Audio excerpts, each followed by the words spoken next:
It's 2 in the morning. And a single dad is stitching his daughter's choir robe when the phone rings. A trembling voice, a woman gasping for air, an address he knows belongs to the richest house in town. He wasn't the nurse she thought she called, but he was the one who showed up. One night of mercy turns into an invitation that changes everything. Stay, stay forever. But inside these walls, not everyone wants him there. Old secrets tie their lives together, and someone will do anything to tear them apart. How far will a father go to protect his daughter? And can one wrong number really rewrite the meaning of family forever?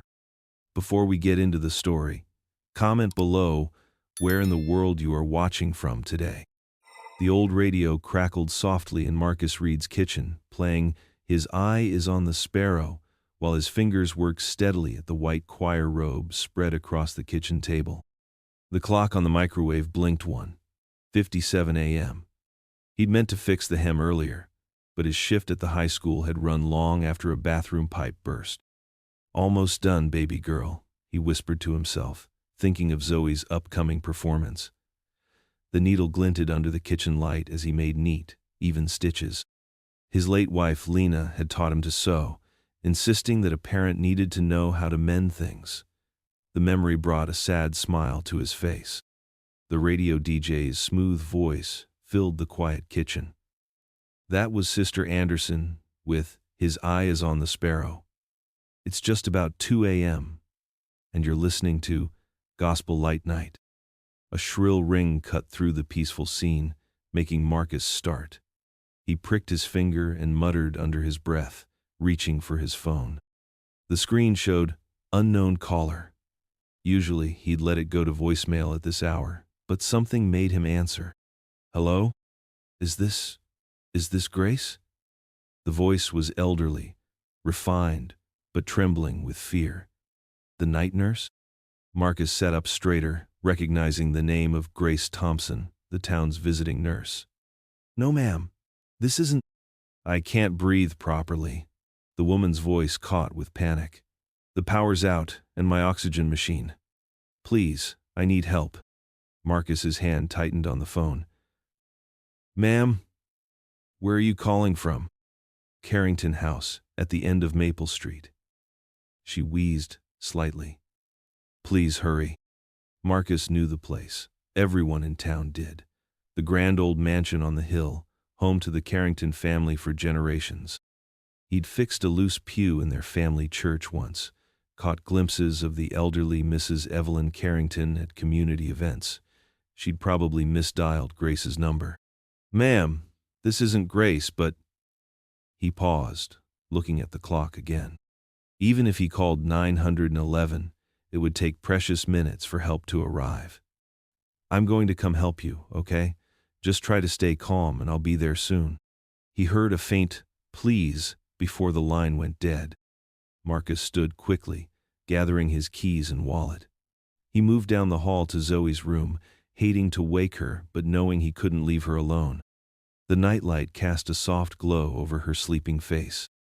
"Zoe, baby," he touched her shoulder gently. "I need you to wake up for me." Her eyes fluttered open. "Daddy? Someone needs help, and we have to go. You can bring your blanket and sleep in the truck, okay?" Zoe nodded sleepily, already reaching for her favorite purple blanket. Marcus helped her slip on her shoes, then scooped her up. She nestled against his shoulder, already drifting back to sleep.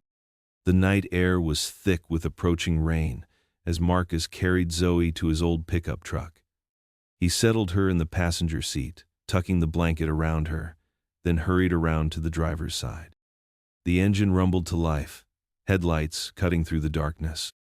The streets were empty as Marcus drove, passing darkened houses and closed shops. He turned onto Maple Street, the truck's tires crunching on the manicured gravel drive that led up to Carrington House. The mansion loomed ahead, a massive shadow against the cloudy sky. Its tall white columns stood like silent sentinels, now washed in the truck's headlights. The first drops of rain began to fall, pattering against the windshield as Marcus parked near the front steps. He looked at the imposing house, then at his sleeping daughter, and took a deep breath. Whatever waited inside, someone needed help, and that was all that mattered. Marcus stepped carefully through the grand front door of Carrington House, cradling 10-year-old Zoe against his shoulder. Her small frame rose and fell with peaceful breaths, completely undisturbed by their midnight journey. The house's musty air carried traces of lavender, likely from old sachets tucked into drawers and closets. "Hello?" he called softly into the darkness. "Mrs. Carrington?" A weak voice answered from deeper inside. "In here." The sitting room. Following the sound, Marcus moved through the shadowy foyer, his work boots silent on the thick carpet. Family portraits lined the walls, their faces barely visible in the beam of his flashlight. He found Evelyn Carrington slumped in a worn leather recliner, her thin fingers clutching its arms. Her face was ghost white, her chest heaving with labored breaths. The oxygen machine beside her chair displayed an angry red light. Marcus gently laid Zoe on a nearby loveseat, tucking his jacket around her before turning his attention to Mrs. Carrington. "Ma'am, I'm Marcus Reed. Your oxygen machine isn't working because of the power outage. Let me help make you more comfortable while we wait for the nurse." Evelyn nodded weakly, her silver hair falling across her forehead. Marcus remembered his safety training from work. The importance of staying calm, maintaining clear airways, and keeping the patient alert. "First, let's get some fresh air in here." He crossed to the nearest window and pushed it open a few inches. Cool night air whispered into the room. "I've got a battery-powered shop fan in my truck. Give me just a minute to fetch it." He hurried out to his pickup, grateful he'd loaded his work supplies earlier that day. When he returned with the sturdy fan, Evelyn's breathing seemed even more strained. "Here we go." Marcus positioned the fan to create gentle circulation without blowing directly on her. "Now, Mrs. Carrington, let's work on your breathing together. Nice and slow, in through your nose, out through your mouth." He demonstrated, keeping his voice steady and warm. "Like this, in for 4 counts, hold for 2, then out for 4. That's it." Evelyn struggled to follow his rhythm at first, but gradually her breathing began to steady. On the loveseat, Zoe stirred and blinked awake, taking in the unfamiliar surroundings with curious eyes. "Daddy?" she whispered. "It's okay, baby. Come here and help me keep Mrs. Carrington company." Zoe padded over in her mismatched socks, one purple, one covered in stars. Without hesitation, she took Evelyn's trembling hand in both of hers. "Your ring is pretty," she said softly. "It looks like a butterfly." A ghost of a smile touched Evelyn's lips, despite her distress. Her fingers curled around Zoe's small hands. Marcus continued coaching their breathing exercise, all while keeping track of Evelyn's color and alertness. The night seemed to hold its breath around them, the only sounds being the gentle whir of the fan and their synchronized breathing. After what felt like hours, but was likely only 15 minutes, rapid footsteps approached from outside. Grace Alvarez burst in, her nurse's bag clutched tight, dark hair escaping its neat bun. I'm here," she announced, quickly assessing the scene. She moved to Evelyn's side, efficiently checking vital signs, while Marcus and Zoe stepped back to give her room to work. Grace pulled out a portable oxygen tank from her bag and quickly set it up.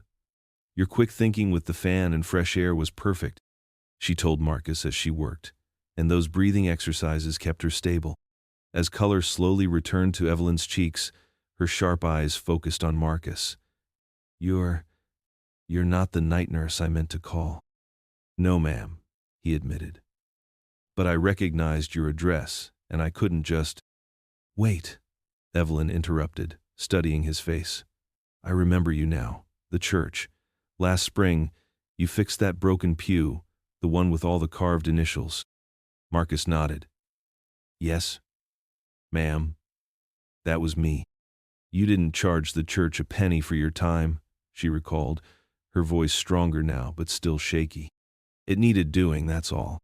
Grace finished adjusting the oxygen flow and stepped back with a satisfied nod. "Much better. But Mrs. Carrington, you should have someone here, at least until morning. I can call the agency." "No," Evelyn cut in, her hand tightening around Zoe's. She looked up at Marcus, something vulnerable flickering across her proud features. Would you stay? Just until morning, please. Both of you. The request hung in the air, heavy with unspoken things, trust and uncertainty, pride and need. Marcus looked at Zoe, who was already yawning again, then back at the elderly woman in the recliner. Yes, ma'am, he said simply. We'll stay. Warm morning sunlight streamed through the tall windows of the Carrington House guest room, casting golden rectangles across the antique Persian rug. Marcus blinked awake, momentarily disoriented by the unfamiliar surroundings. The four-poster bed he'd slept in was bigger than his entire bedroom back home.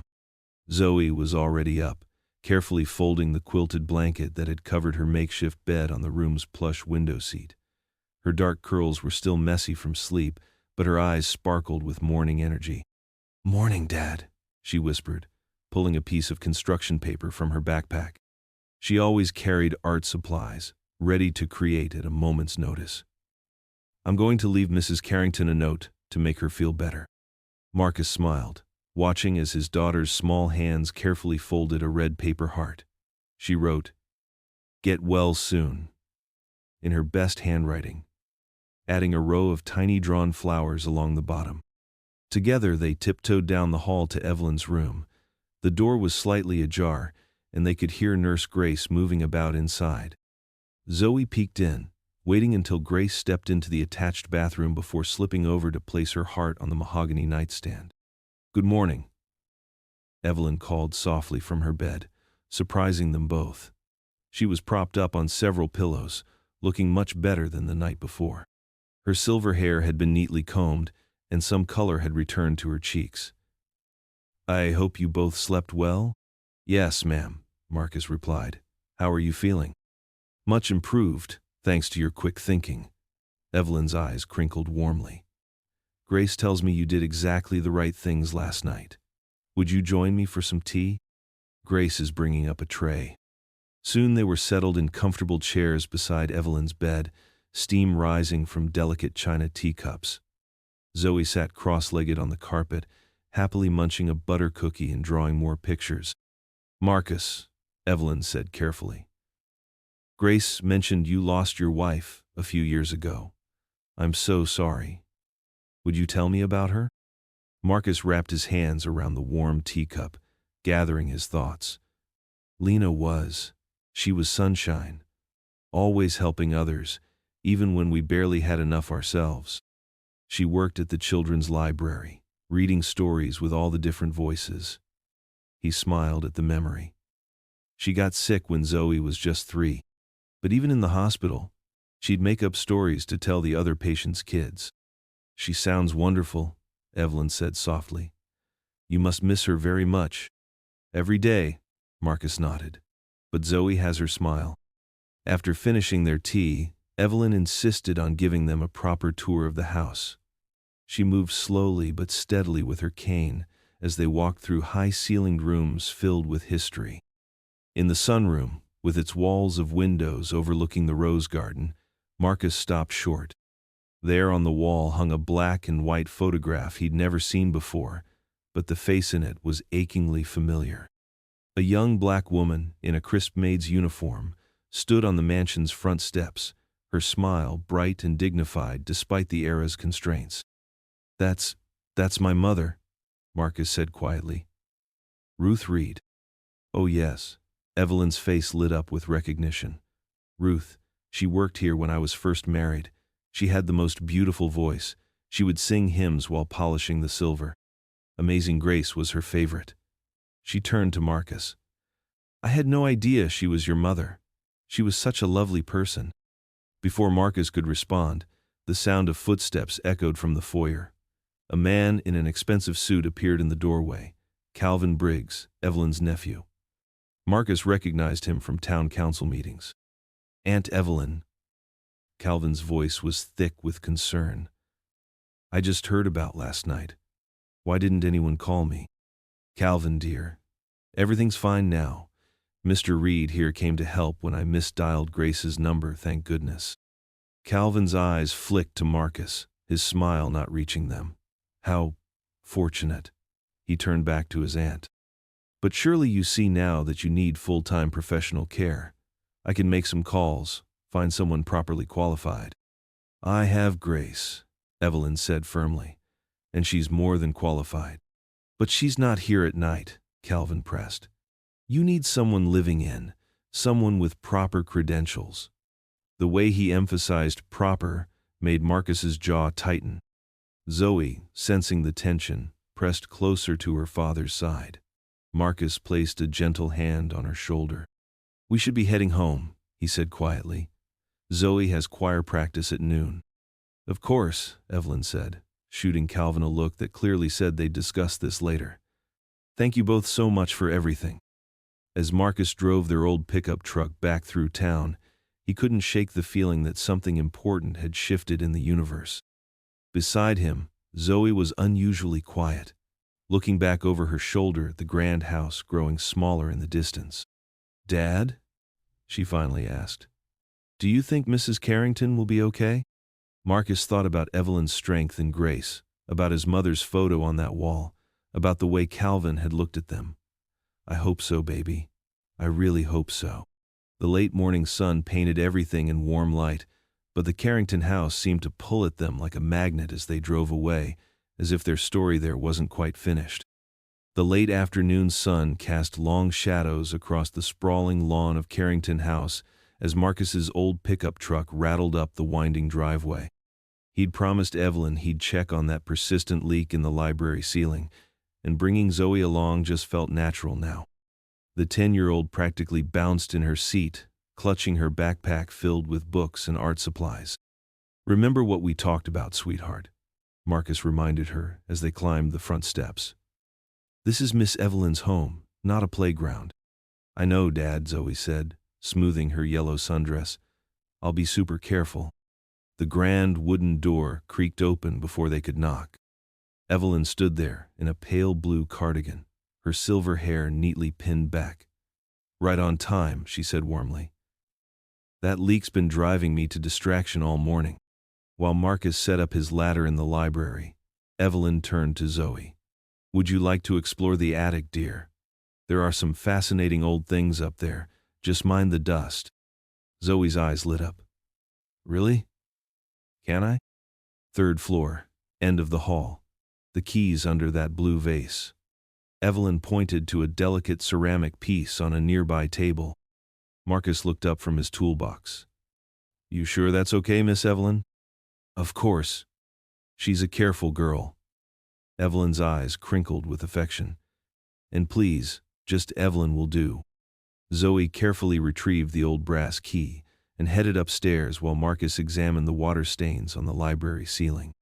The wooden steps to the attic creaked under her feet as she climbed, building anticipation with each step. The attic was a treasure trove of history, filled with dust-covered furniture and mysterious trunks. Shafts of amber light filtered through round windows, making dust motes dance in the air. Zoe moved carefully between stacked chairs and draped shapes, drawn to a collection of boxes near one of the windows. One cardboard box, marked church donations, caught her attention. Inside were hundreds of letters, their pages yellowed with age. Zoe settled cross-legged on the floor, gently lifting out handfuls of correspondence. A familiar name jumped out at her. Lena Reed, her mother's handwriting. Zoe's heart skipped a beat as she carefully unfolded the letter, dated just over 10 years ago. Dear anonymous donor, the letter began.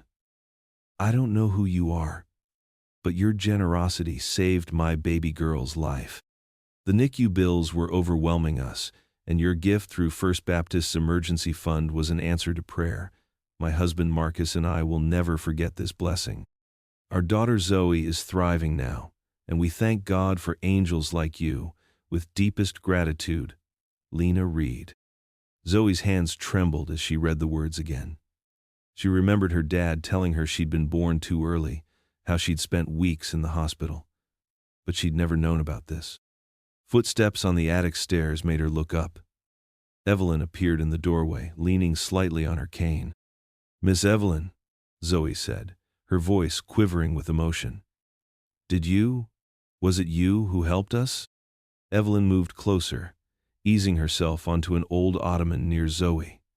She gazed at the letter for a long moment before speaking. Yes, dear. I knew your grandmother, Ruth. She worked here for many years. When I saw the Reed name on that hospital bill at the church council meeting, I couldn't just stand by. But you never told us, Zoe whispered.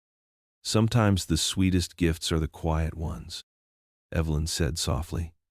Your mother's thank you letter meant the world to me. I kept it to remind myself that money can be used for good, not just stored away in banks. Downstairs, they could hear Marcus whistling as he worked on the roof leak. Zoe carefully folded the letter and hugged Evelyn, breathing in her light lavender scent. The tender moment was interrupted by quick footsteps on the stairs. Calvin appeared in the doorway, his expression shifting from surprise to poorly concealed irritation. Aunt Evelyn, what's going on up here? His voice was smooth but held an edge. Why are they poking around in family storage? I invited them, Calvin, Evelyn said firmly, though her hand tightened slightly on her cane. Zoe was just helping me organize some old correspondence. Calvin's eyes narrowed at the box of letters. I see. Well, I needed to discuss some estate matters with you. In private. Whatever you need to say can wait until Mr. Reed finishes the repairs, Evelyn replied, her tone brooking no argument. She turned to Zoe with a gentle smile. Why don't you go show your father what you found, dear? I'll be down shortly. Zoe carefully tucked the letter into her pocket and stood up. As she passed Calvin in the doorway, she noticed how his pleasant smile never quite reached his eyes. Later, as Marcus packed up his tools, Evelyn watched from her library window. The setting sun painted the sky in deep oranges and purples, and Marcus's tall figure cast a long shadow across her garden. Zoe skipped alongside him, talking animatedly, probably sharing her discovery. Evelyn thought about that long-ago day when she'd quietly arranged to pay the Reed family's hospital bill. She'd told herself then it was just good Christian charity, perhaps mixed with fond memories of Ruth Reed's hymn singing. But now, watching father and daughter walk to their truck, she wondered if God hadn't had a larger plan in mind all along. The wrong number that brought them to her door that night. The old letter found today. The way Zoe's presence filled her empty halls with life again. None of it felt like mere coincidence anymore. Mercy, Evelyn whispered to herself, doesn't dial wrong. The kitchen of Carrington House came alive with warmth and appetizing aromas as Marcus stirred a pot of beef stew. Steam rose from the Dutch oven, carrying the rich scent of herbs and vegetables through the spacious room. He'd insisted on cooking dinner after fixing the roof leak, saying it was the least he could do to thank Evelyn for her kindness. Zoe sat at the counter, swinging her legs as she carefully colored a drawing. Every few minutes, she'd peek into the pot and inhale deeply, making exaggerated sounds that brought a smile to Marcus's face. Daddy makes the best stew, she announced to Evelyn, who sat in her cushioned chair near the kitchen island. He puts in secret ingredients. The secret is patience, Marcus said, adding a pinch of thyme. And maybe a little love. The back door opened, and Grace Alvarez stepped in, medical bag in hand. Something smells wonderful in here, she said, hanging her light jacket on the hook by the door. Her dark hair was slightly damp from the misty evening air. Marcus is cooking for us, Evelyn said, her eyes bright with pleasure. You'll join us, won't you, Grace? Try and stop me, Grace laughed, setting her bag down. But first, let's check those vitals. While Grace took Evelyn's blood pressure and listened to her breathing, Marcus ladled the stew into bowls, adding fresh-baked cornbread on the side. Zoe carefully arranged napkins and spoons at each place setting, treating the task with utmost seriousness. Everything sounds good, Grace announced, packing away her stethoscope. Much better than this morning. They gathered around the kitchen table, its polished surface reflecting the warm glow of the overhead lights. For a moment, no one spoke as they enjoyed the first bites of the hearty stew. This is marvelous, Evelyn said, dabbing her lips with a napkin. I can't remember the last time this kitchen felt so alive. Marcus noticed the slight catch in her voice. "When was the last time you had company for dinner, Miss Carrington?" Evelyn stirred her stew thoughtfully. "Regular dinner guests? That would have been before Harold, my husband, passed. 5 years ago now." She looked around the large kitchen. This house wasn't meant to be so quiet. It used to be full of voices, laughter. Harold and I never had children of our own, but we hosted Sunday dinners, charity events, holiday parties. Grace reached over and squeezed Evelyn's hand. "It's not good for anyone to be alone so much." "No," Evelyn agreed softly. "It's not." She set down her spoon and looked at Marcus with sudden intensity. "You know, I've been thinking about last night, about that wrong number that brought you here." Marcus nodded, waiting for her to continue. "I know I dialed wrong," Evelyn said, her voice growing stronger. "But maybe I didn't. Maybe it wasn't wrong at all." She reached across the table and took Marcus's work-worn hand in her soft, age-spotted one. "Stay. Stay forever." The kitchen fell silent, except for the quiet tick of the wall clock. Marcus felt the weight of the moment, saw the hope and vulnerability in Evelyn's eyes. "The carriage house has been empty for years," Evelyn continued. "It's a proper little home, 2 bedrooms, full kitchen. You and Zoe could live there, and you could help manage the estate. I'd pay you fairly, of course." Zoe's eyes grew wide with excitement. "Could we really live here, Daddy?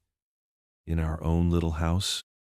Marcus looked at his daughter's hopeful face, then at Grace, who gave him an encouraging smile. The practical part of his mind started listing all the reasons to be cautious: the complications, the town gossip, the social dynamics. But his heart remembered the old photograph of his mother on these very grounds, remembered the letter about Zoe's medical bills, remembered how natural it felt to help last night. "Miss Carrington," he began carefully. "Evelyn," she corrected gently. "Please." "Evelyn," he said. "Are you sure about this? It's a big step." "I've never been more sure," she replied firmly. "This place needs life again. It needs people who care, who know the value of helping others." She squeezed his hand. "People like you and Zoe." Zoe bounced in her seat. "We could help take care of the garden, and I could read to you, and we could have tea parties, and—" "Slow down, sweetheart," Marcus chuckled, but his heart was already warming to the idea. The carriage house would be a step up from their small apartment, and the school was closer. Plus, having steady work managing the estate would mean less scrambling for odd jobs. Grace set down her spoon. "For what it's worth, I think it's a wonderful idea. Having you both here would give me peace of mind about Evelyn's care, too." Marcus looked around the kitchen, at Zoe's hopeful face, at Grace's encouraging smile, at Evelyn's determined expression. Something settled in his chest, a feeling of rightness he hadn't experienced in a long time. "Yes," he said simply, "we'll stay." Zoe let out a delighted squeal and rushed to hug him. Evelyn's eyes filled with happy tears, and Grace beamed at them all. "We can move in this weekend," Marcus continued, his practical side already planning. "I'll give notice at the apartment tomorrow." "I'll help you move," Grace offered. "I'm off on Saturday." Unknown to the happy group in the kitchen, Calvin Briggs stood in the shadowed hallway, his jaw clenched tight. He'd arrived moments ago, intending to discuss estate matters with his aunt. Now he stood frozen, listening to their conversation, watching the scene unfold through the partially open door. His eyes narrowed as he observed his aunt's obvious joy, the easy familiarity between these strangers in his family's home. Marcus raised his water glass. "To new beginnings," he said. "To family," Evelyn added, her voice warm with emotion. They clinked glasses, their laughter echoing through the once quiet kitchen, while in the hallway, Calvin's fingers curled into fists at his sides. The morning sun cast long shadows across Marcus and Zoe's small apartment as they packed the last of their belongings into boxes. Their life fit into surprisingly few containersome worn furniture, books, photo albums, and Zoe's treasured art supplies. Marcus folded Lena's favorite quilt with careful hands, tucking it into a box marked Special. Zoe darted around the apartment, double-checking drawers and closets. Found another crayon, she called out, adding it to her growing collection on the kitchen counter. Her excitement was infectious, making even the bittersweet task of leaving their first home together feel like the start of an adventure.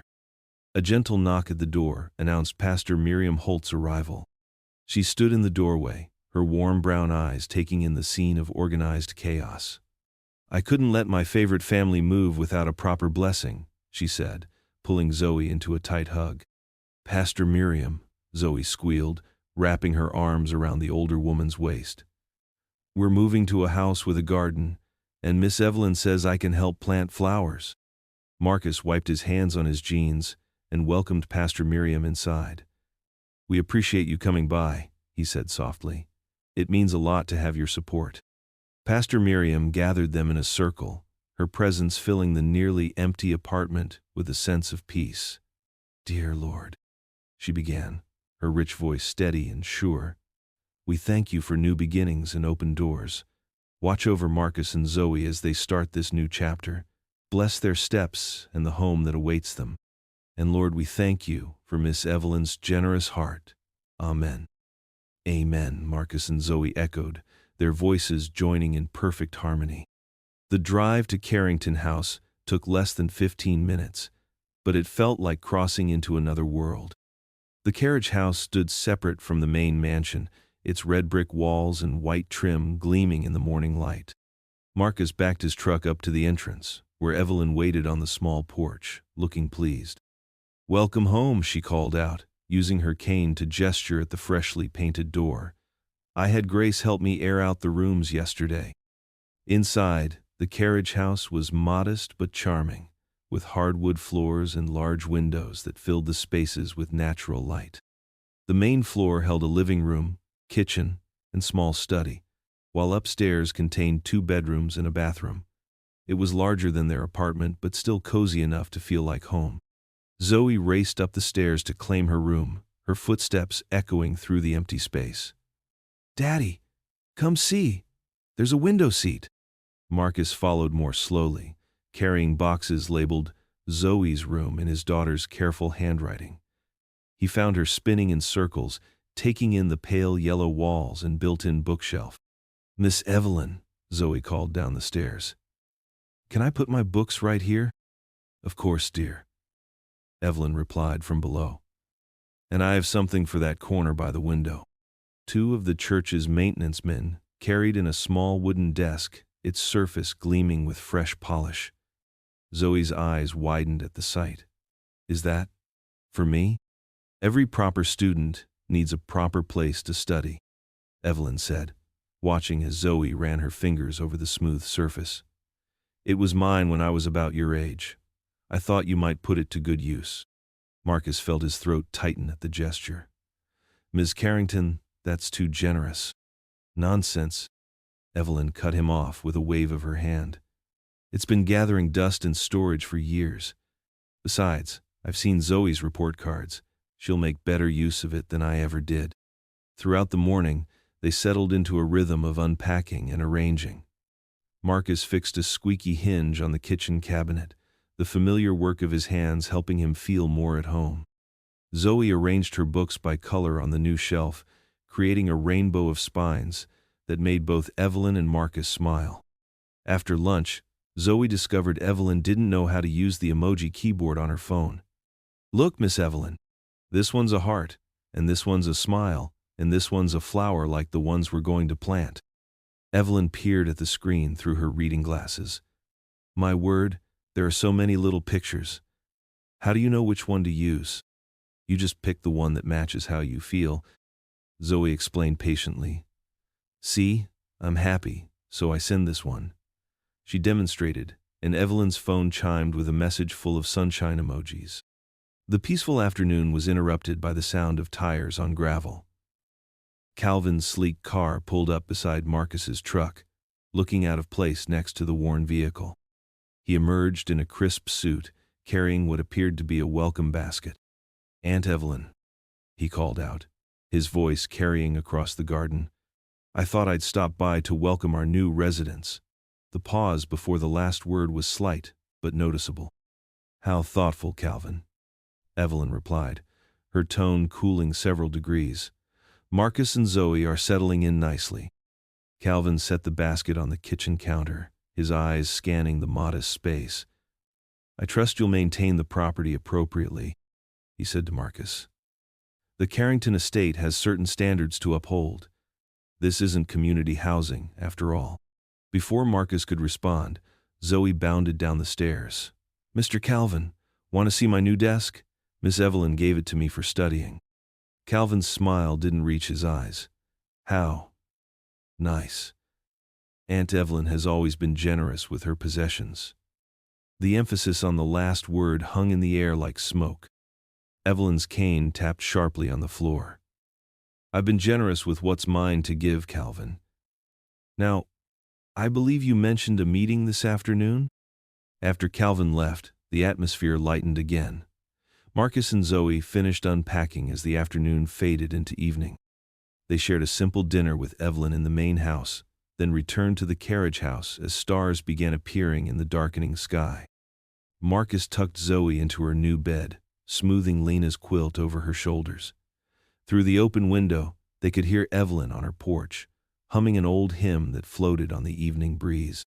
The familiar melody of "Amazing Grace" drifted up to them, soft and clear in the quiet night. "Daddy," Zoe whispered, her eyes heavy with sleep. "I think we're going to be happy here."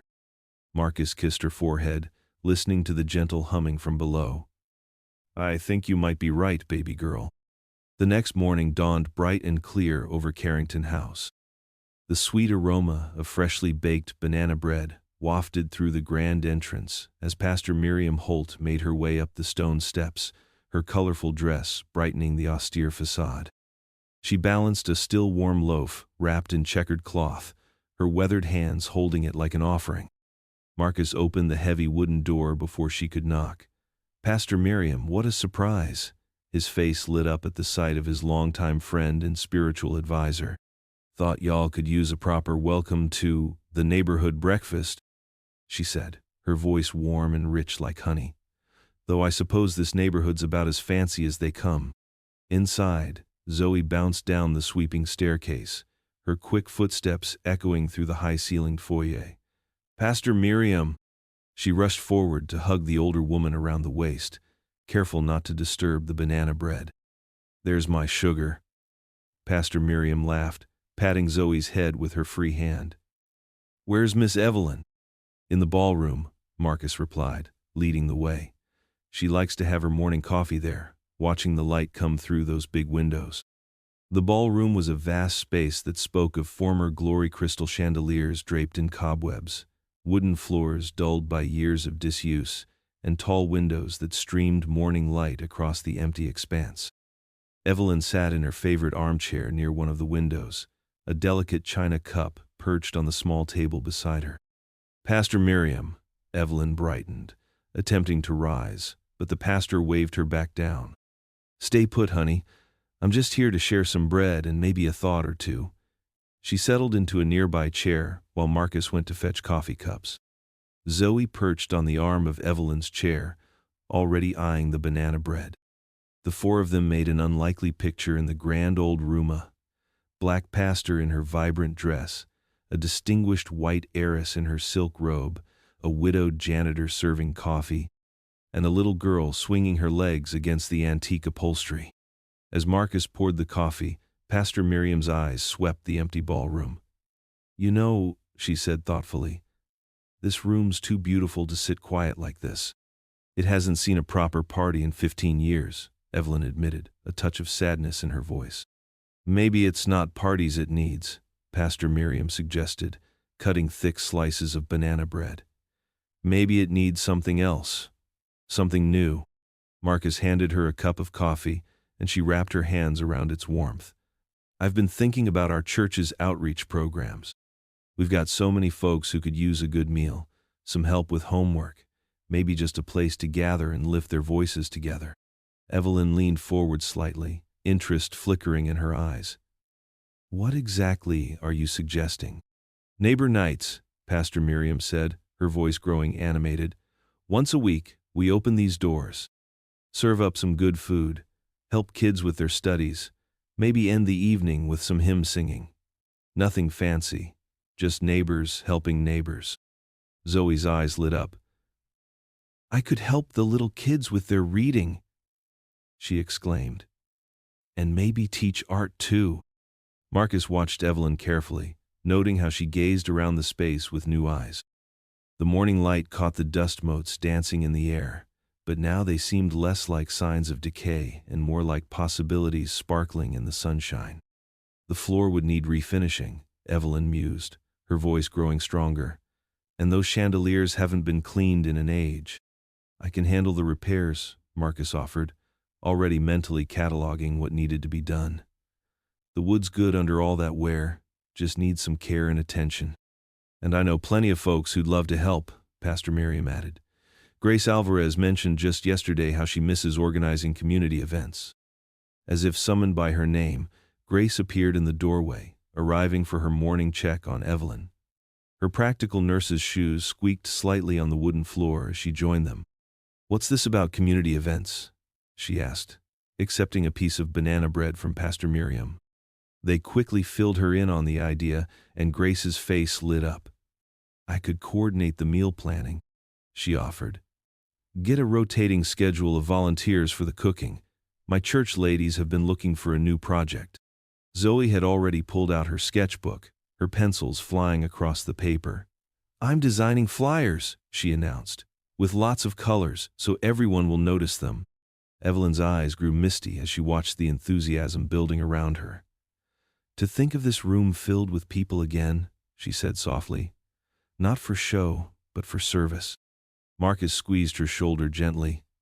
It's a fine idea, Miss Evelyn, would bring some real life back to this place. Then it's settled, Pastor Miriam declared, setting down her coffee cup with a decisive clink. We'll start planning right away. Grace, you handle the food coordination.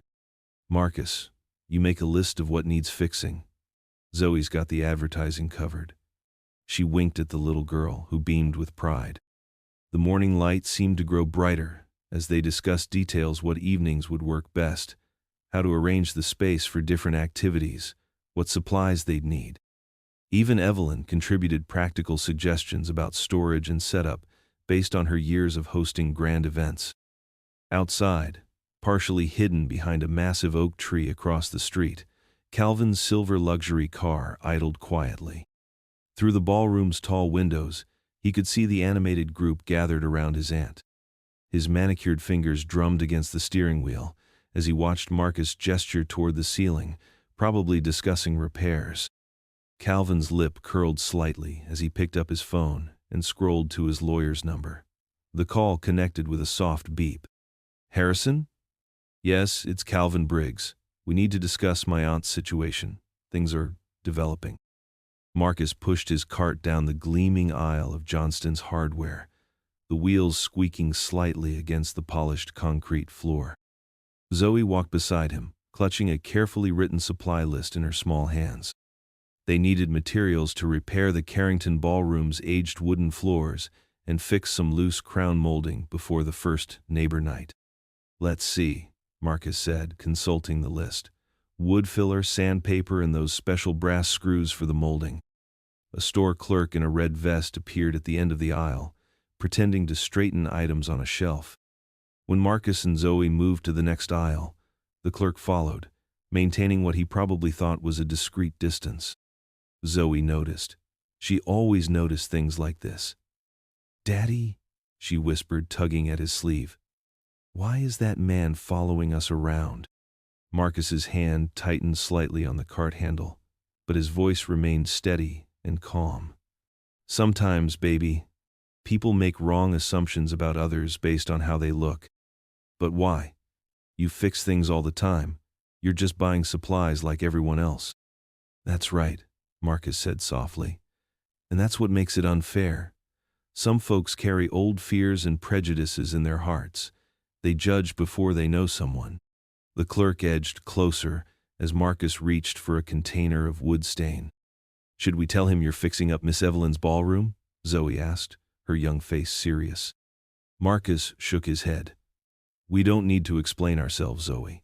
We hold our heads high and do what's right. That's how we answer prejudice, with dignity and grace. They paid for their supplies, Marcus maintaining his quiet composure as the clerk watched him count out exact change. The tension in his shoulders only eased when they stepped out into the sunlight. "How about some lunch?" he suggested, loading the supplies into his truck. "The diner's right around the corner." The Bell Street diner was busy with the lunch crowd when they arrived. Sunshine streamed through the large front windows, highlighting empty booths with perfect views of the town square. The hostess, a thin woman with pinched features, gave them a quick once-over. "Right this way," she said, leading them past all the window seats, through the main dining area, to a cramped booth near the swinging kitchen doors. Servers rushed past with loaded trays, the doors banging each time they swung open. Zoe looked at the empty window booths, then at her father. Marcus met her gaze steadily, silently teaching her how to face such moments with grace. They had just picked up their menus when a familiar voice cut through the diner's clatter. "Marcus? Zoe? What a delightful surprise." Evelyn Carrington stood there in her pearl-gray dress suit, her silver hair perfectly styled. Her eyes took in their location, and something fierce flickered across her aristocratic features. "This simply won't do," she declared, her southern accent more pronounced than usual. "Betty Jean," she called to the hostess. "These are my dear friends, and I believe that corner booth by the window would suit us perfectly." The hostess flushed. "Of course, Mrs. Carrington. Right away, ma'am." They relocated to the sunny corner booth, Evelyn sitting regally beside Zoe. "Much better," she said, reaching into her handbag. She pulled out a stack of colorful flyers, the ones Zoe had designed for neighbor night. When the young busboy came to fill their water glasses, Evelyn smiled warmly. "Young man, what's your name?" "Tommy, ma'am," he replied, carefully setting down their glasses. "Tommy, we're having a community gathering at Carrington House next Friday evening. Free supper, music, and tutoring for students." She pressed a flyer into his hands, along with what Marcus suspected was a very generous tip. "Would you share these with your friends? Everyone is welcome." "Yes, ma'am." Tommy's face lit up. "Thank you, Mrs. Carrington." Throughout lunch, Evelyn distributed flyers to other diners, personally inviting each one to neighbor night. She was particularly warm to the kitchen staff when they peeked out to see what was happening. As they finished their meal, Valerie Chen, Evelyn's attorney, appeared at their table. Her expression was professional but concerned. "Evelyn, do you have a moment? We need to discuss something." "Of course, dear." Evelyn turned to Marcus and Zoe. "Would you excuse me? Duty calls." Marcus watched as Evelyn and Valerie moved to a quiet corner of the diner. Though he couldn't hear their words, he saw Valerie's serious expression and the way Evelyn's shoulders stiffened. He knew that look. It was the same one he'd worn when reading certified letters after Lena's passing. Legal trouble was brewing. When Evelyn returned to gather her things, her smile remained bright, but Marcus noticed it didn't quite reach her eyes. Still, she squeezed Zoe's shoulder affectionately and reminded them about the paint samples they needed to choose for the ballroom tomorrow. The scene at the hardware store and diner had been an unwelcome reminder of the challenges they faced, but watching Evelyn transform that cramped kitchen-side booth into a place of dignity and purpose had taught Zoe something powerful about standing up to injustice. Sometimes, Marcus realized, the strongest responses to prejudice came not in confrontation, but in simple acts of inclusive grace. "Ready to go home, baby girl?" Marcus asked, helping Zoe with her jacket. "Home," Zoe repeated thoughtfully, looking toward Carrington House's distinctive roofline visible above the town square's trees. "I like how that sounds." Early morning sunlight streamed through the tall windows of the Carrington Mansion's ballroom, casting long golden rectangles across the worn wooden floor. The dust motes danced in the beams of light, stirred by Marcus's rhythmic sanding of the floorboards. The steady rasp of the sandpaper filled the spacious room. 10-year-old Zoe perched on the sweeping staircase, her small hands working a cloth over the mahogany banister, with determined focus. A tin of wood polish sat beside her, its lemony scent mixing with the sawdust in the air. "How's it looking up there, sweetheart?" Marcus called out, pausing to wipe his brow with his forearm. Zoe held up the polishing cloth with pride. "I can see my reflection in it now, Daddy. Like a mirror." Marcus smiled, his eyes crinkling at the corners. "That's my girl, always doing things right the first time." The sound of footsteps in the foyer drew their attention. Grace Alvarez appeared in the doorway, carrying 2 brown paper bags and wearing her usual warm smile. She changed out of her nurse's scrubs into jeans and a comfortable sweater. "I thought you two might be hungry," she said, holding up the bags. "I made turkey sandwiches, and there might be some chocolate chip cookies in there too." "Miss Grace, you're the best." Zoe scrambled down the stairs, careful not to touch her polish-covered hands to her dress. Marcus stood, brushing sawdust from his knees. "You didn't have to do that, Grace, but thank you." They settled on the wide window seat, spreading out their impromptu picnic. Sunlight warmed their backs as they ate, and conversation flowed easily between them. "The room's already looking better," Grace observed, glancing around. "It's like it's waking up after a long sleep." Marcus nodded, his expression thoughtful. "Reminds me of Sunday dinners at my mama's house. She'd polish everything until it shone, said it was a way of showing respect." He paused, then added quietly, "Lena was the same way." Grace's eyes softened at the mention of Marcus's late wife. "How long has it been?" 3 years next month," Marcus replied, his voice gentle. "Some days it feels like yesterday, others like a lifetime ago." He glanced at Zoe, who was carefully breaking her cookie into equal pieces. She would have loved seeing this place come back to life. Grace touched his hand briefly. "I lost my mother 5 years ago. The grief, it changes shape, but it doesn't really go away, just becomes part of who you are." "Like a river cutting through rock," Marcus agreed, "reshapes everything it touches." Unknown to them, Evelyn stood in the doorway, watching the scene unfold. Her lined face softened at the quiet intimacy of their conversation, the way Grace's hand lingered near Marcus's, the peaceful expression on Zoe's face as she listened to the adults talk. The moment was broken by the sharp tap of expensive shoes on marble. Calvin Briggs strode into the ballroom, his designer suit at odds with the dust and repair work around him. "Well, well," he said, his smile not reaching his eyes. "Quite the interesting gathering we have here. Aunt Evelyn, I didn't expect to find you entertaining the help during working hours." Evelyn stepped fully into the room, her spine straightening. "Calvin, what a surprise. I wasn't aware you needed an appointment to share lunch with family." Calvin's eyes flicked to Marcus, then back to Evelyn. "Family. That's an interesting choice of words, Aunt Evelyn. I'm concerned about all this disruption to your routine. These renovations, these plans for opening the house to strangers."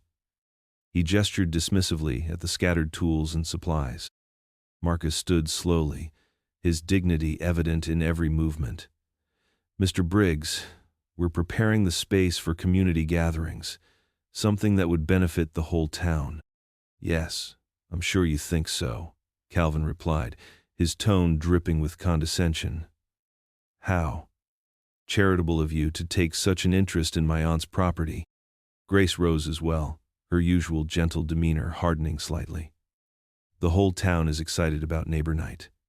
Pastor Miriam has already received dozens of calls from people wanting to help." Calvin ignored her, speaking directly to Evelyn. "Aunt Evelyn, you must see how this looks. Opening your home to, well." He left the implication hanging in the air. Marcus remained perfectly still, his face calm despite the insult. Zoe pressed against his side, and he placed a protective hand on her shoulder. "I see exactly how it looks, Calvin," Evelyn replied, her voice sharp as cut crystal. "It looks like the Carrington house is finally fulfilling its purpose as a place of gathering and goodwill, just as your grandfather always intended." Calvin's jaw tightened, but before he could respond, Zoe spoke up. "Would you like to see the flyers I made, Mr. Briggs? They're really pretty." She pointed to the neat stack of colorful papers on a side table. The flyers showed careful handwriting and hand-drawn flowers around the borders, announcing the first neighbor night with genuine enthusiasm. "I'm sure they're adequate," Calvin said stiffly. He checked his watch with exaggerated care. "I have a meeting. We'll discuss this further, Aunt Evelyn." He turned on his heel and left, his footsteps echoing in the newly brightened space. The room seemed to exhale after his departure. Evelyn moved to the stack of flyers, picking one up and smiling at Zoe's artwork.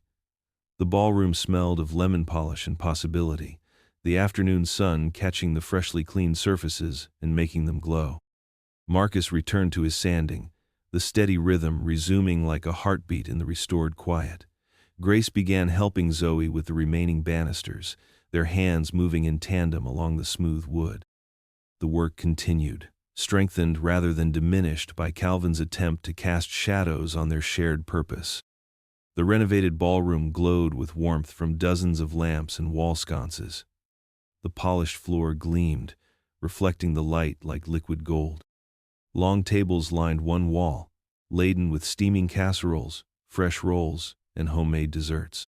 The aroma of comfort food filled the air: chicken and dumplings, mac and cheese, sweet potato pie, and countless other dishes brought by caring hands. People streamed through the double doors, their voices creating a gentle buzz of conversation. Marcus stood near the entrance, greeting each arrival with a genuine smile.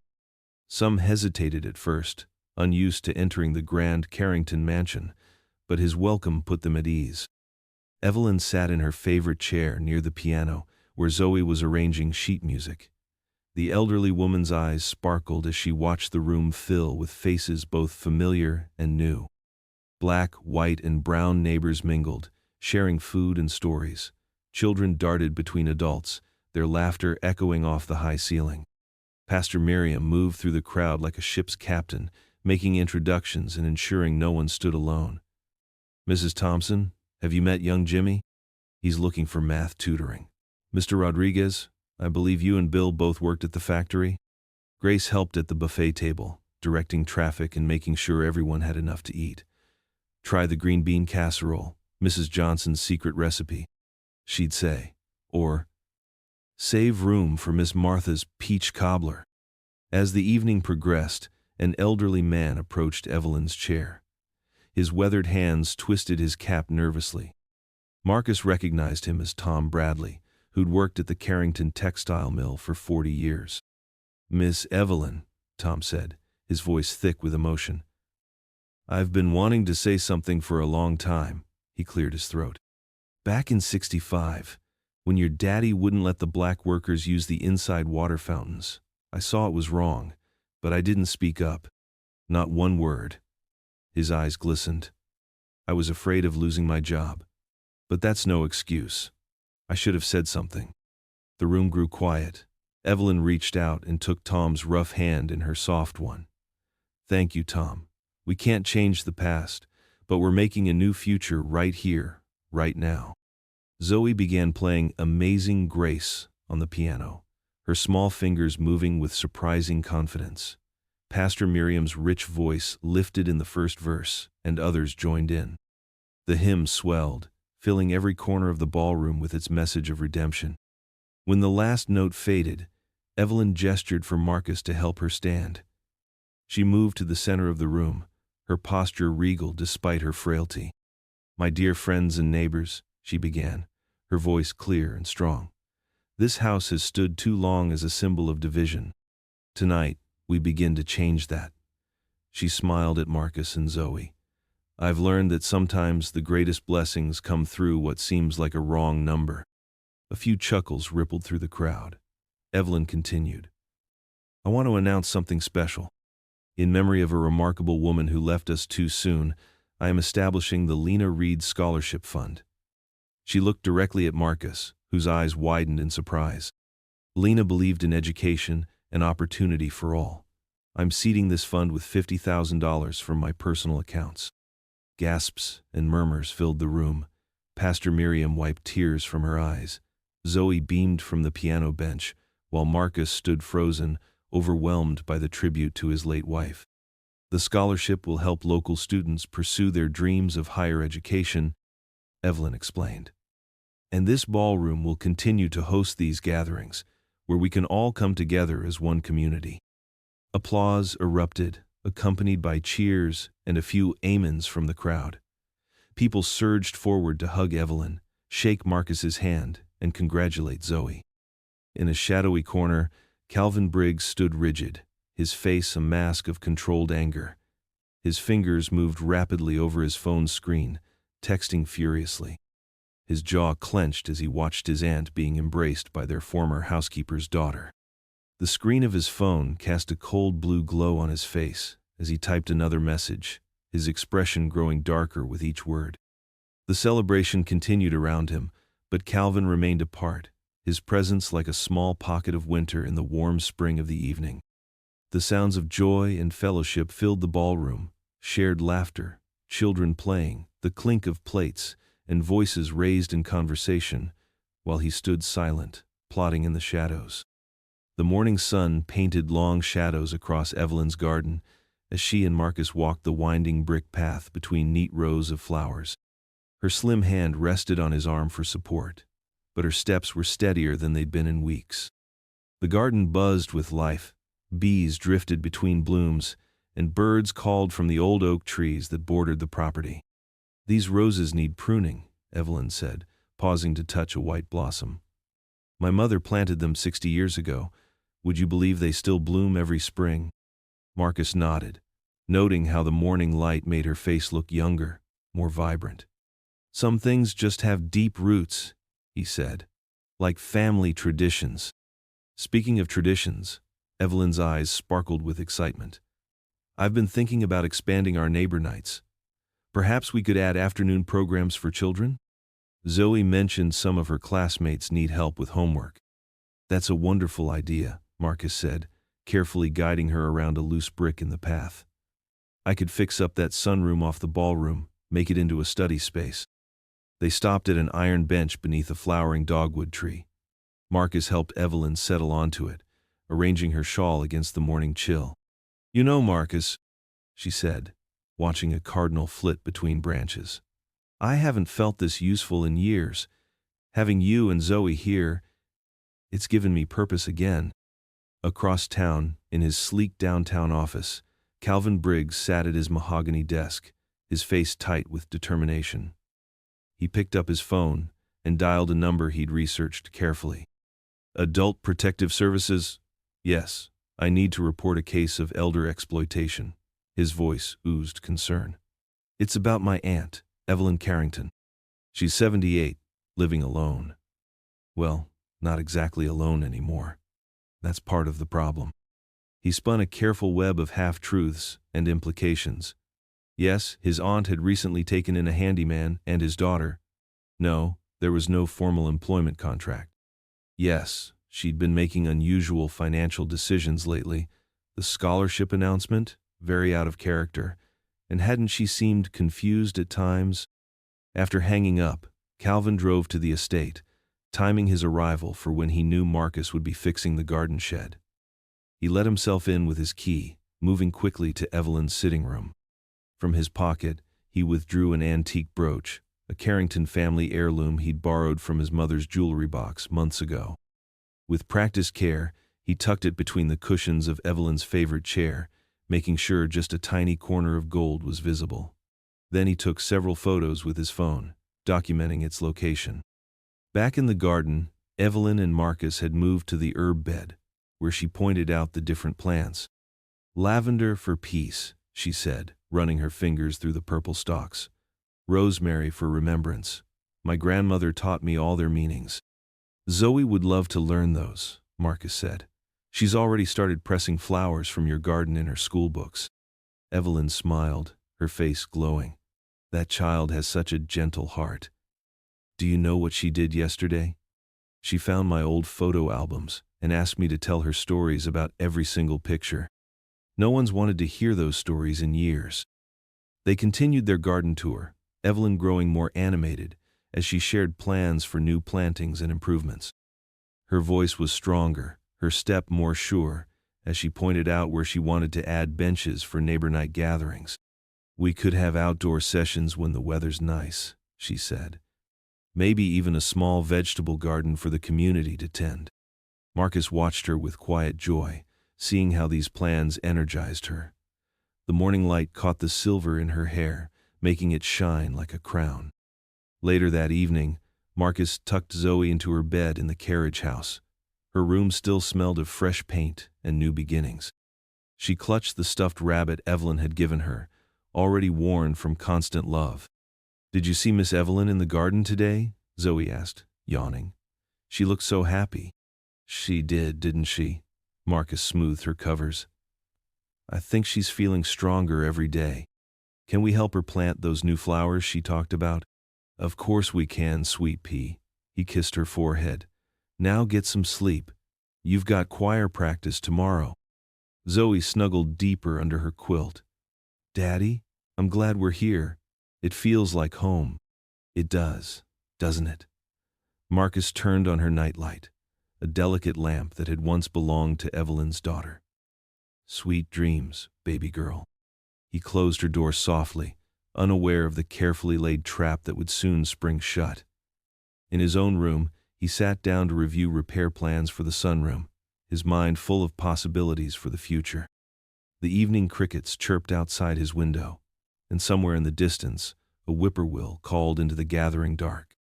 The late afternoon sun bathed Evelyn's garden in golden light as dozens of people milled between tables laden with homemade treats and handcrafted items. Checkered tablecloths fluttered in the gentle breeze, and the air was sweet with the scent of fresh-baked cookies and spring flowers. Marcus stood near the entrance, greeting visitors with a warm smile as they arrived for the fundraiser. He'd spent the morning setting up tables and chairs, making sure everything was perfect. Now, watching the garden fill with people from all walks of life, his chest swelled with pride. "We've already raised over $2,000, Grace announced, appearing at his side with a clipboard. Her dark curls were touched with silver at the temples, and her eyes crinkled with joy. "The bake sale alone brought in $800. "That's amazing," Marcus said, watching as Mrs. Henderson from the post office purchased one of Zoe's handmade bookmarks. "People really showed up today." Evelyn sat in her favorite garden chair, holding court like a queen among her roses. She wore a pale blue dress that matched the summer sky, and a string of pearls gleamed at her throat. Zoe hovered nearby, refilling teacups and offering small plates of cookies to guests. "Marcus," Grace touched his arm, "I haven't properly thanked you for organizing all this." Before he could respond, she leaned in and pressed a soft kiss to his cheek. The gentle gesture made his heart skip a beat, and warmth spread across his face. "I just did the heavy lifting," he mumbled, suddenly shy. Everyone pitched in. Across the garden, Zoe was perched on the arm of Evelyn's chair, showing her something in a notebook. The sun caught the silver in Evelyn's hair, making it shine like a crown. Their heads were bent together, lost in conversation. "Look at this drawing I made, grandfriend." Zoe's voice carried across the garden. The word hung in the air for a moment. New, precious, perfect. Evelyn's face lit up at the title, and she pulled Zoe close for a hug. "It's beautiful, sweetheart," she said, her voice thick with emotion. "Just beautiful." A photographer from the local paper wandered through the crowd, capturing moments of the celebration. He paused near Evelyn's chair, his camera raised. "Miss Carrington, would you and your family mind a photo?" Marcus started to step back, but Evelyn's voice rang out clear and firm. "Marcus, Grace, come here, please." She patted the space beside her chair. "Family photo time." They arranged themselves around Evelyn's chair, Marcus standing tall and proud behind her, Grace beside him with her hand resting lightly on his shoulder, and Zoe kneeling next to Evelyn, beaming up at the camera. The photographer adjusted his lens. "Perfect," he said. "Now smile." The camera clicked several times, capturing their joy. Evelyn's elegant grace, Marcus's quiet strength, Grace's warm presence, and Zoe's infectious grin. They were radiant in the late afternoon light, a family brought together by chance and choice and love. "That's going to be a wonderful picture," the photographer said, checking his display screen. "The light is just right." Pastor Miriam approached with the final tally, her face glowing. "We've exceeded our goal by $500, she announced. "The scholarship fund is officially established." A cheer went up from the crowd. Evelyn reached for Marcus's hand, squeezing it tight. Tears shone in her eyes, but her smile was bright as sunshine. "The Lena Reed Scholarship," she said softly. "It's really happening." Zoe wrapped her arms around Evelyn's shoulders. "Can we do this every year, grandfriend?" "Of course we can, darling," Evelyn replied, patting Zoe's hand. "This is just the beginning." The garden was alive with celebration. People chatting and laughing, children playing tag between the rose bushes, elderly couples swaying to the soft music playing from a portable speaker. It was everything they'd hoped for, and more. Grace slipped her hand into Marcus's, and he felt the rightness of it, the way their fingers fit together like puzzle pieces finally finding their place. The afternoon light painted everything in shades of gold and promise. In the distance, a siren wailed. The cheerful buzz of conversation in the garden suddenly hushed as 2 police cars and an unmarked vehicle pulled up to the front of the Carrington estate, their tires crunching on the gravel driveway. Marcus felt his stomach drop as he watched 3 officers and a woman in a business suit step out of the vehicles.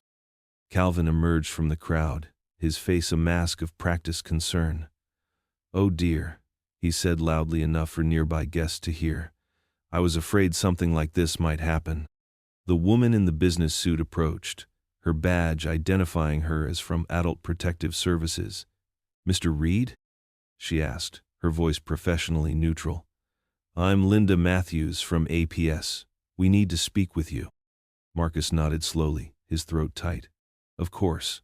He glanced around the garden, spotting Zoe showing an elderly couple her craft table. His heart ached. 2 officers flanked him as they moved toward the house's side entrance. The 3rd officer remained by the vehicles, speaking into his radio. The gathered crowd had gone silent, watching the scene unfold with worried expressions.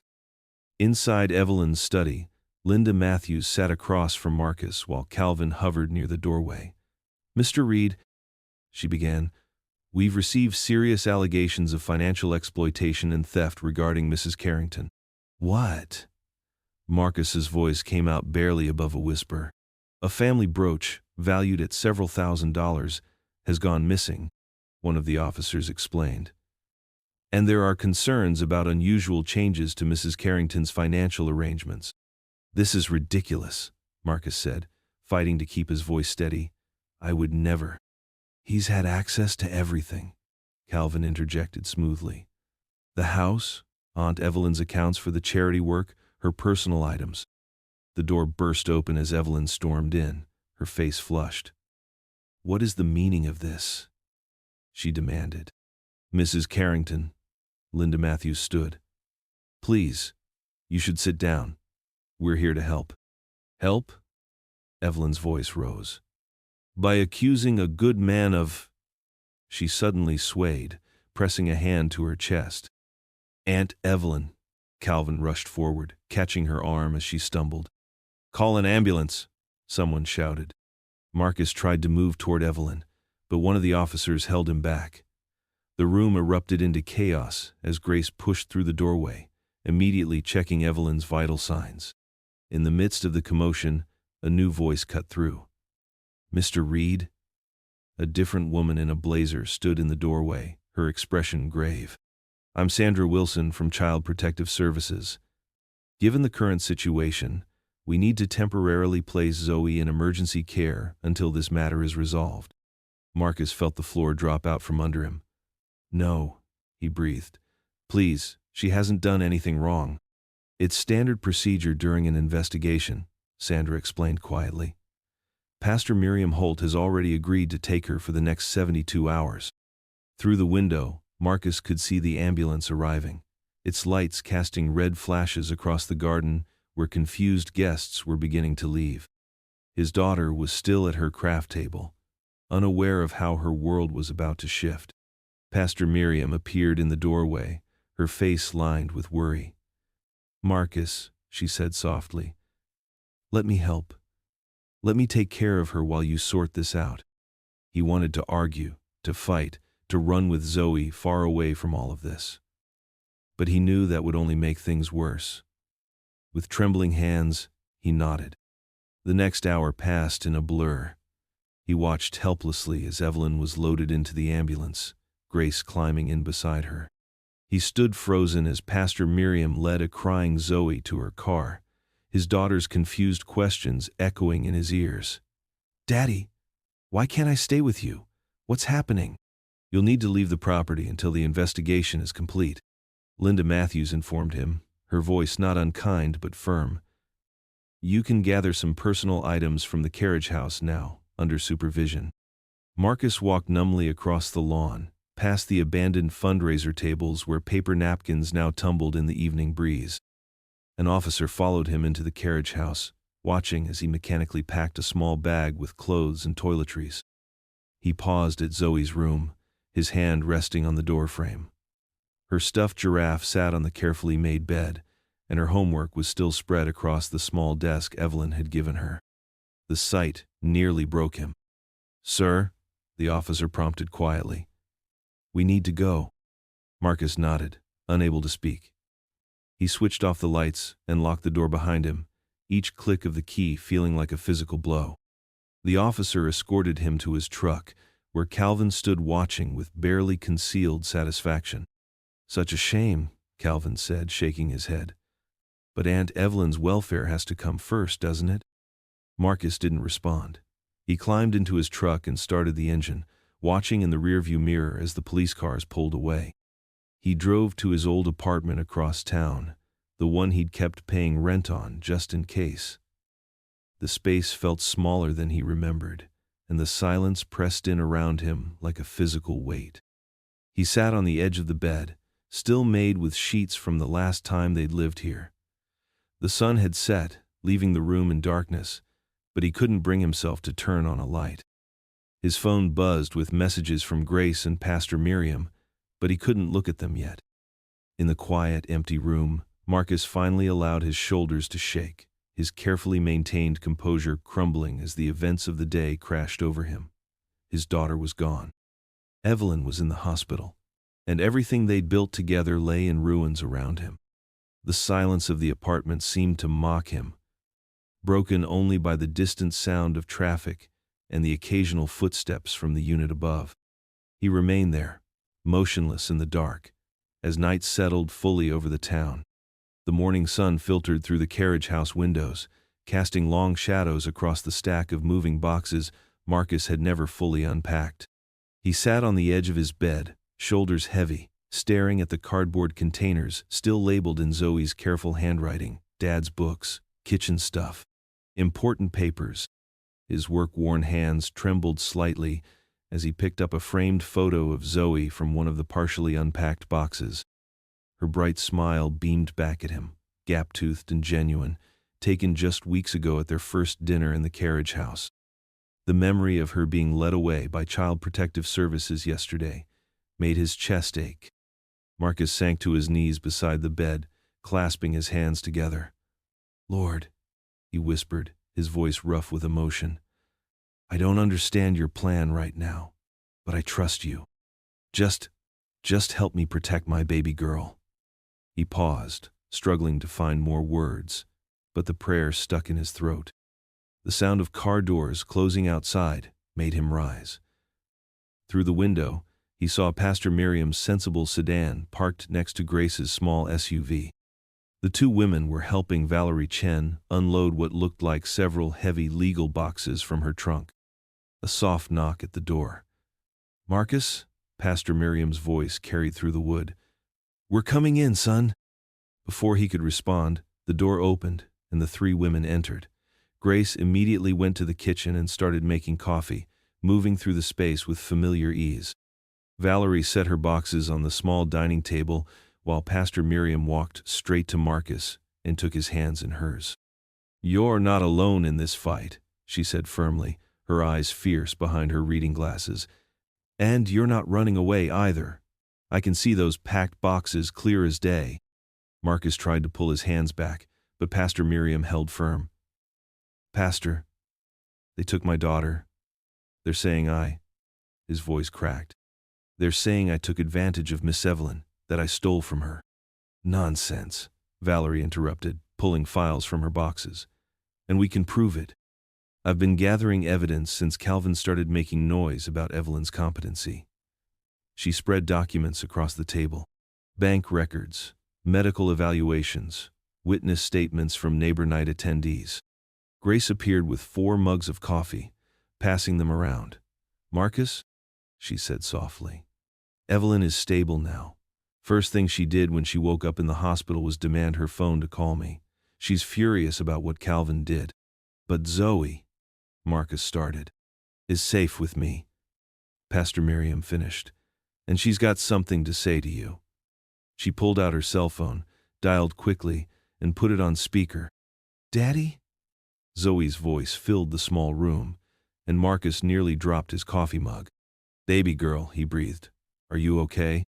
"I'm fine, Daddy. Pastor Miriam has lots of books, and her cat likes me."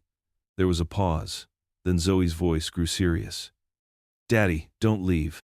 I know you're thinking about it, 'cause that's what you do when you're scared for me. But we belong here now. Miss Evelyn needs us, and I believe in you." Marcus sank into a kitchen chair, tears threatening. "How'd you get so smart, baby?" "Mom," Zoe said simply. "She always said we gotta stand up when things are right, even if they're hard." Grace moved closer to Marcus, her hand resting lightly on his shoulder. Valerie was already making notes, her legal pad filling with strategy points. Pastor Miriam took the phone back, promised Zoe they'd talk more later, and ended the call. "Now then," Valerie said, all business.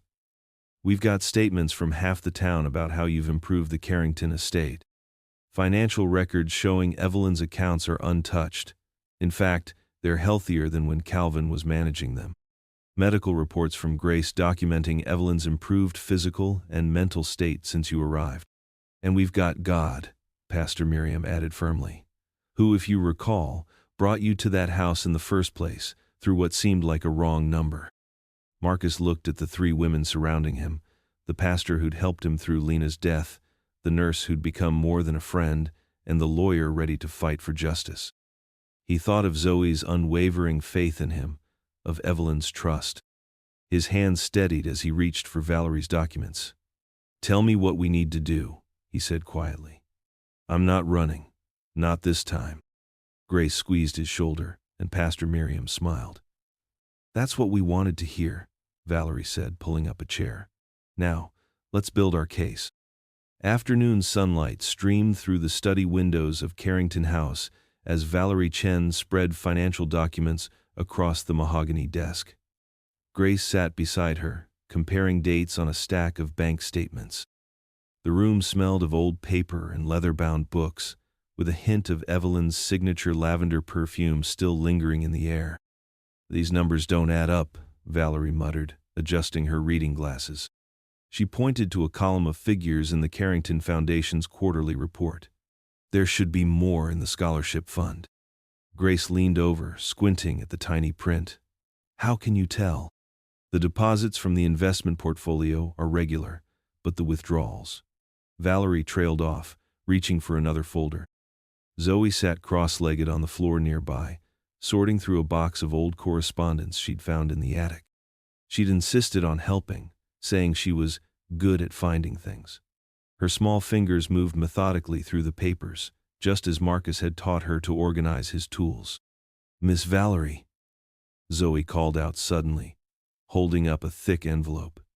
"This one has lots of numbers on it." Valerie accepted the envelope, carefully extracting its contents. Her eyes widened as she scanned the pages.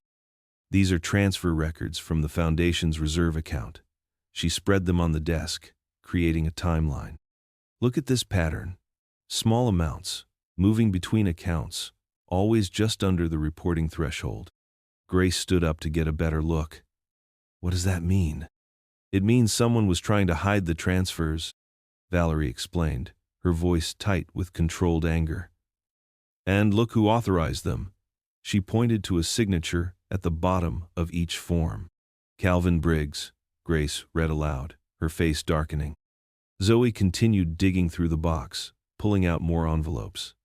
There's lots more with his name, she said, making a neat pile. Valerie quickly began documenting everything with her phone's camera. This is exactly what we needed. Calvin's been siphoning money from the foundation for years. No wonder he wanted to discredit Marcus and get control of Evelyn's estate. Grace pulled out her own phone and opened a video from the recent neighbor night. She played it, and Evelyn's voice filled the study, clear and strong as she announced the new scholarship program. In the footage, she stood straight-backed at the podium, her silver hair gleaming under the ballroom lights. "Look at her," Grace said.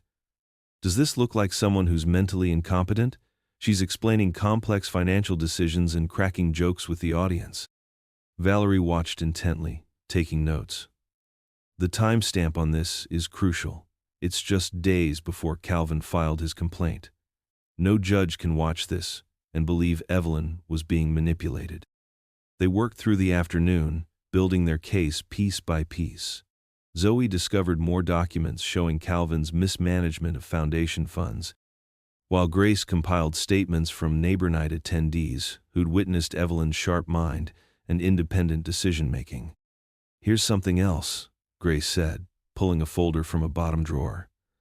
"Medical records from my visits. I've documented Evelyn's mental status in every report. She's always been oriented and clear-headed. Her only health issues are physical." Valerie nodded, adding the reports to their growing collection of evidence. "This is good, really good. We can prove not only that Calvin's accusations are false, but that he had a financial motive for trying to seize control."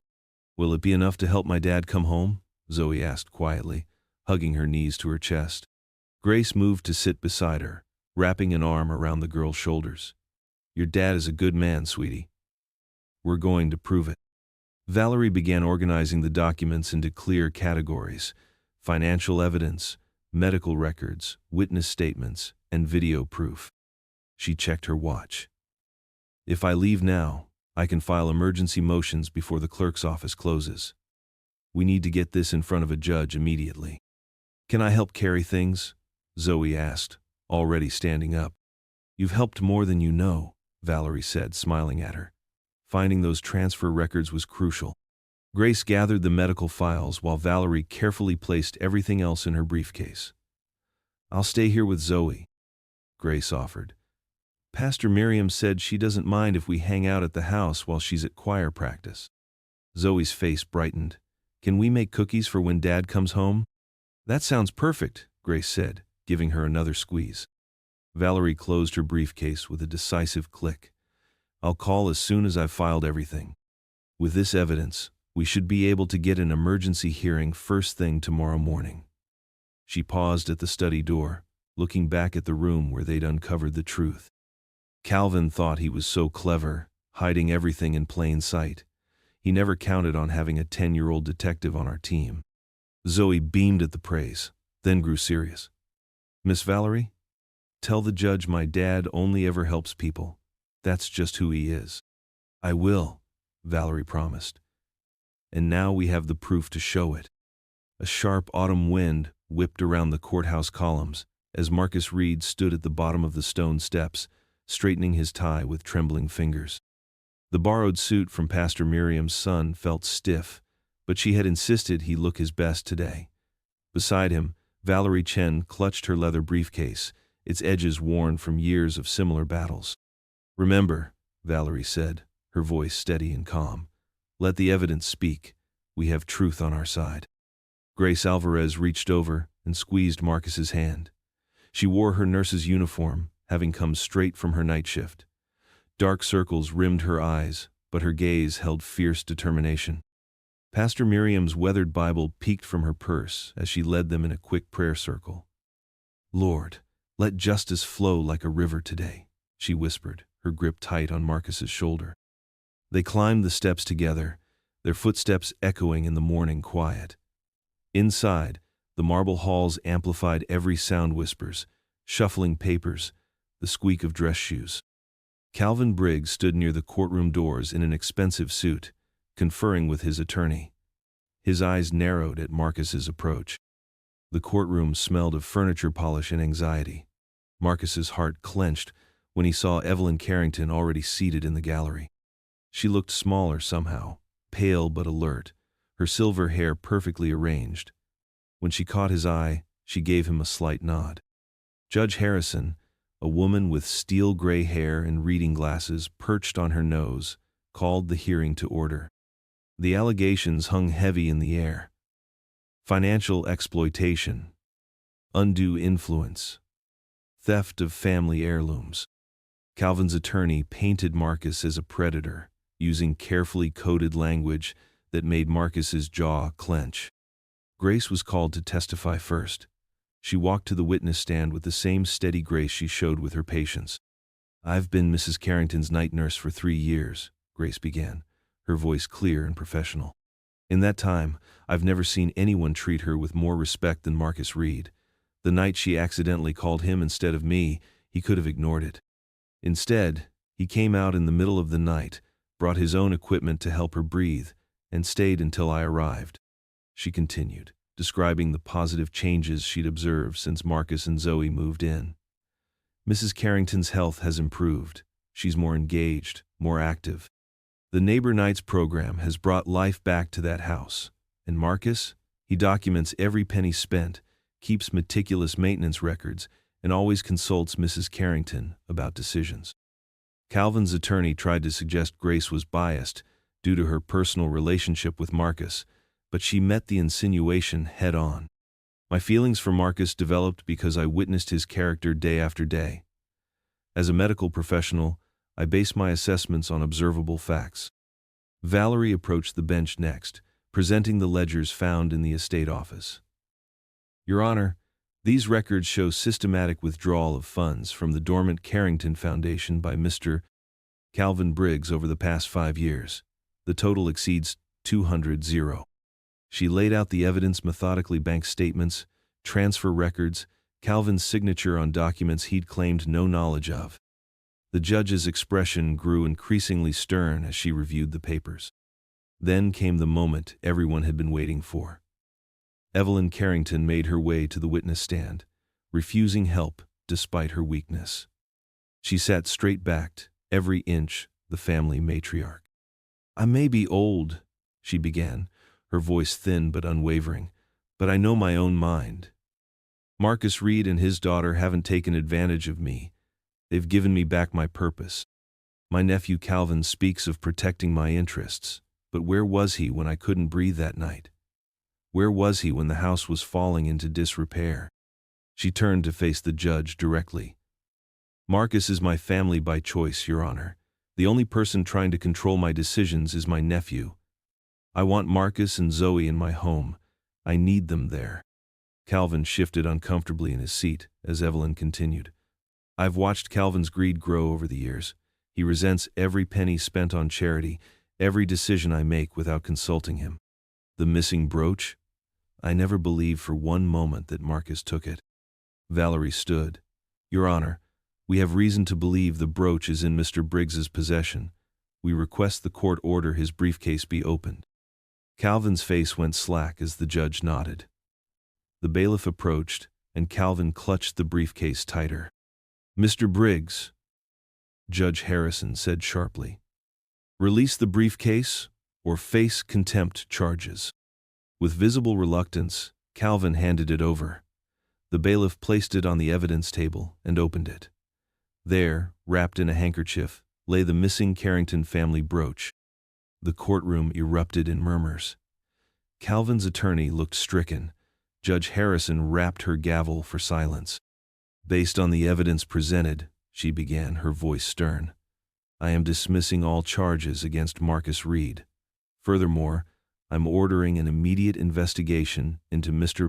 Briggs's handling of the Carrington Foundation funds." 2 police officers entered the courtroom. Calvin stood, his face ashen, as they approached with handcuffs. "Calvin Briggs, you're under arrest for filing false reports and embezzlement," one officer stated, securing the cuffs around Calvin's wrists. Marcus sat very still, hardly daring to breathe, as Calvin was led away. Grace's hand found his again, and this time he held on tight. The judge's voice cut through the commotion. "Mr. Reed, you are free to return home. Mrs. Carrington, your capacity to make decisions is not in question. This case is dismissed." The late afternoon sun cast long shadows across the Carrington estate's grounds, as Marcus walked hand in hand with Zoe up the curved path toward the carriage house. His daughter skipped every few steps, her pink backpack bouncing against her shoulders, while Marcus carried a box of their belongings that had been temporarily stored at Pastor Miriam's. On the wide front porch of the main house, Evelyn Carrington sat in her favorite wicker chair, wrapped in a soft blue shawl despite the warm day. Her silver hair caught the golden light, and though her face showed the strain of recent weeks, her eyes brightened at the sight of them approaching. "Welcome home," Evelyn called out, her voice carrying the gentle lilt of her southern upbringing. She started to rise, but Marcus quickly set down his box and hurried up the steps. "Miss Evelyn, please stay seated," he said, reaching her side. "Doctor's orders, remember?" Zoe bounded up the steps behind him, immediately wrapping her arms around Evelyn's shoulders in a careful but enthusiastic hug. "Grandfriend, I missed you so much. Did you get my drawings at the hospital?" "Every single one, sweet girl," Evelyn replied, holding Zoe close. "That rainbow you drew helped chase the clouds away." She pulled back to look at the child's face, gently tucking a strand of hair behind Zoe's ear. "I had your favorite nurse tape them all around my room." Marcus watched the interaction, his heart full but heavy. The past few weeks had taken their toll on all of them. Evelyn's collapse and hospitalization, Zoe's temporary placement with Pastor Miriam, the court proceedings, it felt like years had passed instead of mere weeks. "The house was too quiet without you both," Evelyn continued, reaching for Marcus's hand. Her grip was stronger than he expected. "Sit with me a while?" Grace brought over some of her famous sweet tea earlier. Marcus pulled up another wicker chair while Zoe settled cross-legged on the porch swing. The familiar creaking of its chains felt like a welcome home song. "I've been doing a lot of thinking," Evelyn said, her voice taking on a more serious tone. "About legacy, about what truly matters." She smoothed her shawl, a gesture Marcus had come to recognize as her way of gathering thoughts. "This house, this land, it's been in my family for generations. But what good is a legacy if it only serves to divide and exclude?" Zoe's swing slowed as she listened, her young face serious. Marcus remained quiet, giving Evelyn space to continue. "When Calvin," Evelyn paused, pain flickering across her features at her nephew's name. "When he tried to destroy what we've built here, I realized something. The true worth of the Carrington name isn't in its walls or wealth. It's in what we choose to do with it." A warm breeze rustled through the magnolia trees, carrying the sweet scent of late summer blooms. Marcus thought about his mother, about her singing while she worked in this very house, about how paths crossed and recrossed in ways that seemed more than coincidence. "I want to make it official," Evelyn continued, sitting straighter in her chair. "The neighbor nights, the tutoring program, the scholarship, they shouldn't depend on my presence alone. This house needs to become something bigger than just a family home." "Miss Evelyn," Marcus started, but she held up a hand. "Please, just Evelyn. We're family now, aren't we?" Her eyes were bright with unshed tears. "The lawyers are coming tomorrow. I want to set everything in proper order while I still can. The main house will become a community center, properly endowed and protected, and the carriage house." She smiled at Marcus and Zoe. "Well, that's already found its rightful owners." Zoe's eyes widened. "Really? We can stay forever? Forever? Forever. Forever." Evelyn confirmed with a gentle laugh. "If your father agrees, of course." Marcus felt his throat tighten with emotion. "Evelyn, we can't possibly." "You can, and you will," she said firmly. "You've given this old house more life in these past months than it's seen in decades. More importantly, you've given me back my purpose." She squeezed his hand. Let me do this. Let me know that what we've built here will continue. The sun was starting to set, painting the sky in shades of pink and gold. Zoe hopped up from the swing. Can I make us some tea? I remember how you showed me the special cups with the roses on them. Evelyn nodded, dabbing at her eyes with a corner of her shawl. That would be lovely, dear. And there might be some of those butter cookies you like in the blue tin. As Zoe disappeared into the house, Marcus found his voice again. Thank you doesn't seem enough. Then don't thank me. Evelyn replied softly. Just promise me you'll keep this place full of life and love. Promise me you'll help other families find their way here, the way you and Zoe found your way to me. We promise, Marcus said, his own eyes growing misty. With all our hearts. When Zoe returned carefully carrying a tray with tea and cookies, they moved inside to the sitting room where a small fire crackled in the fireplace, taking the edge off the evening chill.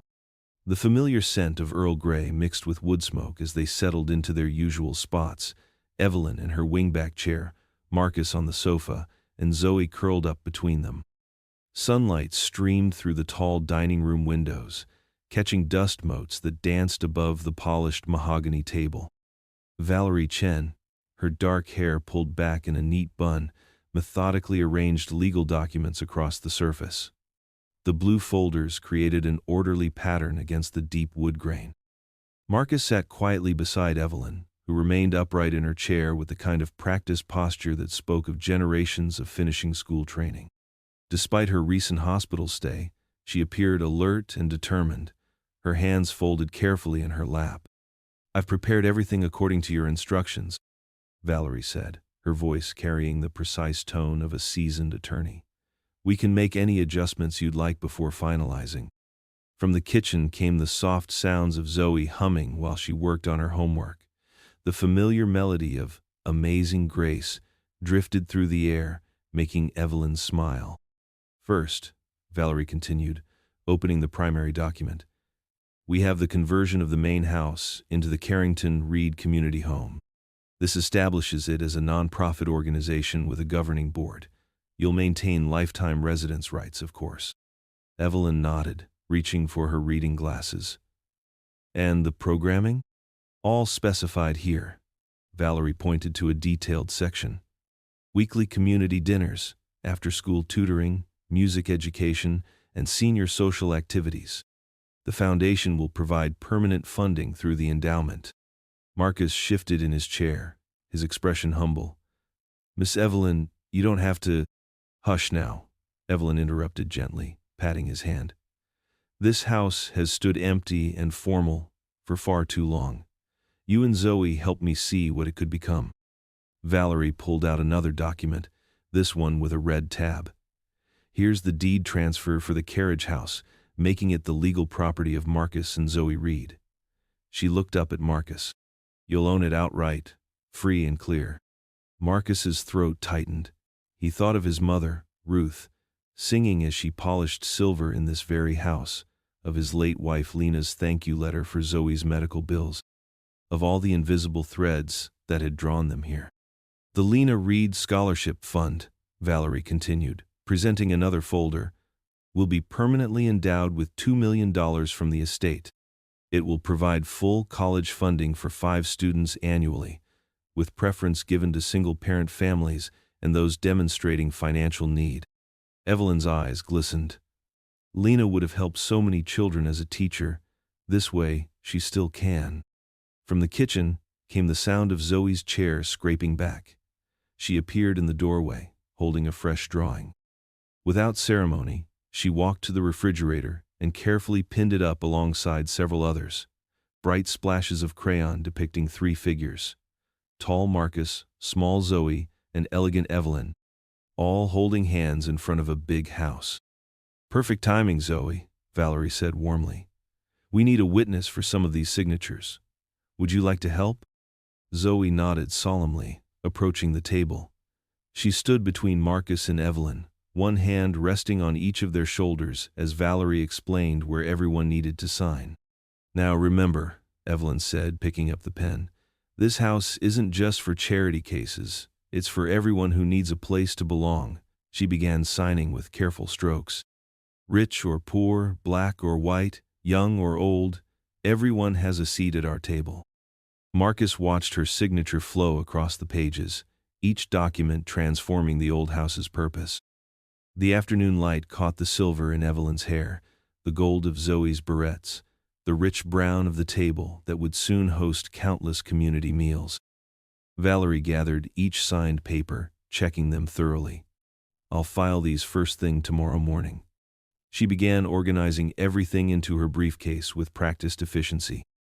Evelyn leaned back in her chair, tension visibly leaving her shoulders. She turned toward the kitchen, where Zoe's artwork brightened the stainless steel refrigerator door. Construction paper hearts and crayon portraits created a colorful gallery of love and belonging. "There," she said softly, satisfaction in her voice. "Now it's official." She reached for both Marcus and Zoe's hands. "This is your home. Forever." Zoe hugged her gently, mindful of Evelyn's recent hospital stay. Marcus stood quietly, overwhelmed by the magnitude of the moment. Through the dining room windows, he could see the carriage house, now their house, with its warm brick walls and welcoming porch. Valerie closed her briefcase with a quiet click. "Shall I have copies sent to Pastor Miriam for the church records?" "Yes, please," Evelyn replied, her gaze still fixed on Zoe's drawings. Each one captured a moment of their shared life. Sunday dinners, garden plantings, neighbor nights. The newest edition showed their three figures framed by blooming roses and musical notes. A peaceful silence settled over the dining room, broken only by the distant ticking of the grandfather clock in the hall. Evelyn sat back in her chair, letting out a long, satisfied sigh as she continued to admire the artwork that transformed her kitchen from a showplace into a home. The late afternoon sun poured through the ballroom's tall windows, casting long golden rectangles across the freshly polished floor. Round tables dotted the space, each draped with crisp white cloths and centered with mason jars full of wildflowers. The sweet scent of apple pie and coffee mingled with the familiar mustiness of well-worn hymnals stacked neatly at each place setting. People filed in steadily, their Sunday best brightening the room with splashes of color. Pastor Miriam greeted folks at the door, while Grace helped elderly Mrs. Thompson find a seat near the front. The wooden floors creaked pleasantly under shoes and walkers, a homey sound that seemed to welcome each person who entered. Marcus stood near the refreshment table, straightening a crooked plate of snickerdoodles. His dark suit was pressed perfectly, and his tie, a gift from Zoe, sported tiny musical notes. He watched Zoe practice her song one last time with the piano teacher, her braids swinging as she nodded along to the rhythm. Evelyn sat in her favorite wingback chair, which Marcus had carefully positioned at the edge of the makeshift stage area. Her silver hair caught the light, and though her face showed fatigue, her eyes sparkled with joy. She wore her best blue dress and her mother's pearl necklace, determined to make this evening special. When the last guest settled in, Pastor Miriam nodded to Marcus. He cleared his throat and stepped to the center of the room. "Evening, everyone. Thank you for coming to another neighbor night." His warm voice carried easily through the space. "Miss Evelyn would like to say a few words." Marcus moved to help Evelyn stand, but she waved him off with a gentle smile, gripping the arms of her chair as she rose on her own. The room fell respectfully quiet. "Friends," Evelyn began, her aristocratic southern accent soft but clear. "When I first built this ballroom, it was meant for grand parties and social occasions. But tonight, looking at all your faces, faces of every age, every background, every story, I see its true purpose finally fulfilled." She paused, her hand resting lightly on the back of her chair. "Some of you may remember when this house stood as a symbol of division in our town. But God has a way of turning our mistakes into mercies. Through an accidental phone call in the middle of the night," she smiled at Marcus, "he showed me that family isn't about bloodlines or social standing. It's about the people who show up when you can't breathe, the ones who hold your hand through the dark hours, the children who leave paper hearts on your nightstand." Several people chuckled softly, and Zoe beamed from her spot by the piano. "This house," Evelyn continued, "will continue to be a home, not just for me, but for all of you. A place where mercy lives and everyone belongs." She nodded toward Valerie, who sat quietly in the corner. "The papers are signed. The Carrington Reed Community Home will stand as long as there are neighbors who need a place to gather, children who need tutoring, and souls who need lifting with song." A murmur of appreciation rippled through the crowd. Mrs. Thompson wiped her eyes with a handkerchief. "And speaking of song," Evelyn's voice brightened, "my dear Zoe has prepared something special for us tonight." Zoe stepped forward, smoothing her yellow dress nervously. The piano teacher played the opening notes of Blessed Assurance, and Zoe's clear young voice filled the room. "Blessed assurance, Jesus is mine. Oh, what a foretaste of glory divine. Heir of salvation, purchase of God, born of his Spirit, washed in his blood." As she sang, Marcus watched the faces in the crowd. The retired factory worker who'd apologized to Evelyn months ago now sat with his arm around his grandson. Grace swayed gently to the music, her nurse's scrubs traded for a pretty flowered dress. Pastor Miriam mouthed the words along with Zoe, her hands clasped in quiet joy. When the last note faded, the applause was warm and genuine. Zoe curtsied, just as Evelyn had taught her, then ran to hug her father. Marcus stepped forward again, Zoe still holding his hand. "I'm not much for speeches," he said, his deep voice touched with emotion. "But I want to thank you all. When Zoe and I first came here, we were just trying to help someone in need. Instead, we found a whole community of helpers. Thank you for believing in us, standing by us, and showing us what it means to be good neighbors." The crowd responded with scattered amens and more applause. Pastor Miriam started passing out hymn books for the evening sing-along. Evelyn watched it all from her chair, a serene smile gracing her features. Her hands were folded neatly in her lap, and she seemed to glow with contentment. As Marcus approached to check on her, she reached for his hand. "I'm tired, dear," she whispered, her grip warm but lighter than usual. The rose-colored light of dawn filtered through the gauzy curtains of Evelyn's bedroom, painting everything in soft, gentle hues. The antique clock on the mantel ticked softly, marking each precious moment.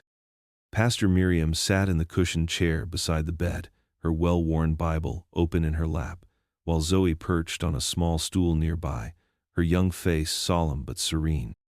Evelyn lay propped up against her favorite pillows, their delicate floral pattern matching the wallpaper she'd chosen decades ago. Her silver hair had been carefully brushed and braided by Grace earlier that morning, and she wore her favorite pale blue nightgown with pearl buttons at the collar. Though her breathing was shallow, her face remained peaceful, free from pain, thanks to the medication Grace had administered. Marcus stood at the bedside, his strong hand gently holding Evelyn's frail one. The morning light caught the silver threads in his dark sweater, the one Evelyn had insisted on buying him last Christmas, saying every man needed at least one good cashmere sweater. His eyes were tired but tender as he watched over her. "Amazing Grace, how sweet the sound." Pastor Miriam began singing softly, her rich alto voice carrying the familiar melody. Zoe's clear, pure voice joined in. "That saved a wretch like me." The hymn floated through the room like a gentle breeze, bringing comfort to all who heard it. Evelyn's fingers tightened slightly around Marcus's hand, and her eyes fluttered open. "Such beautiful voices," she whispered, her southern accent still distinct, even in its weakness. "Reminds me of my mother's garden parties, all those years ago." Marcus reached for the glass of water on the bedside table, but Evelyn shook her head slightly. "No need, dear," she murmured. "Just stay close." Zoe moved from her stool to sit carefully on the edge of the bed, taking Evelyn's other hand. The little girl's dark braids were tied with the blue ribbons Evelyn had given her, and her eyes shone with both love and understanding beyond her years. "I drew you another picture, grandfriend," Zoe said softly, nodding toward the fresh crayon drawing propped on the dresser. It showed 3 figures, tall, small, and elegant, standing in front of a big house with a heart over it. A small smile touched Evelyn's lips. "You always did know how to brighten my days, sweet girl." Her voice was barely above a whisper now. "Both of you did."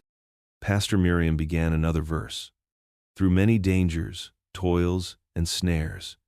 This time, Marcus joined in too, his deep voice adding richness to the harmony. Evelyn closed her eyes, listening, her expression one of complete contentment. The morning light grew stronger, warming the room. Outside, birds began their morning songs, and a gentle breeze stirred the rose bushes beneath the window, carrying their sweet fragrance inside. "Marcus," Evelyn said suddenly, her voice clearer for a moment. "You remember what I told you about mercy?" "That it doesn't dial wrong," he answered, his voice thick with emotion. "I'll never forget, Miss Evelyn." She nodded, satisfied. "Good, because it's true.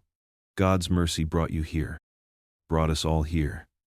Her breath caught slightly, and Marcus leaned closer, concerned.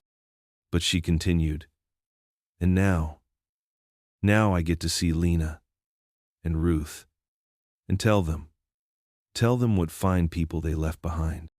Tears rolled silently down Marcus's cheeks, but he managed to smile. "Tell Mama I kept my promise to make her proud." "Oh, she knows," Evelyn whispered. "She knows." Pastor Miriam's voice rose again, gentle but strong.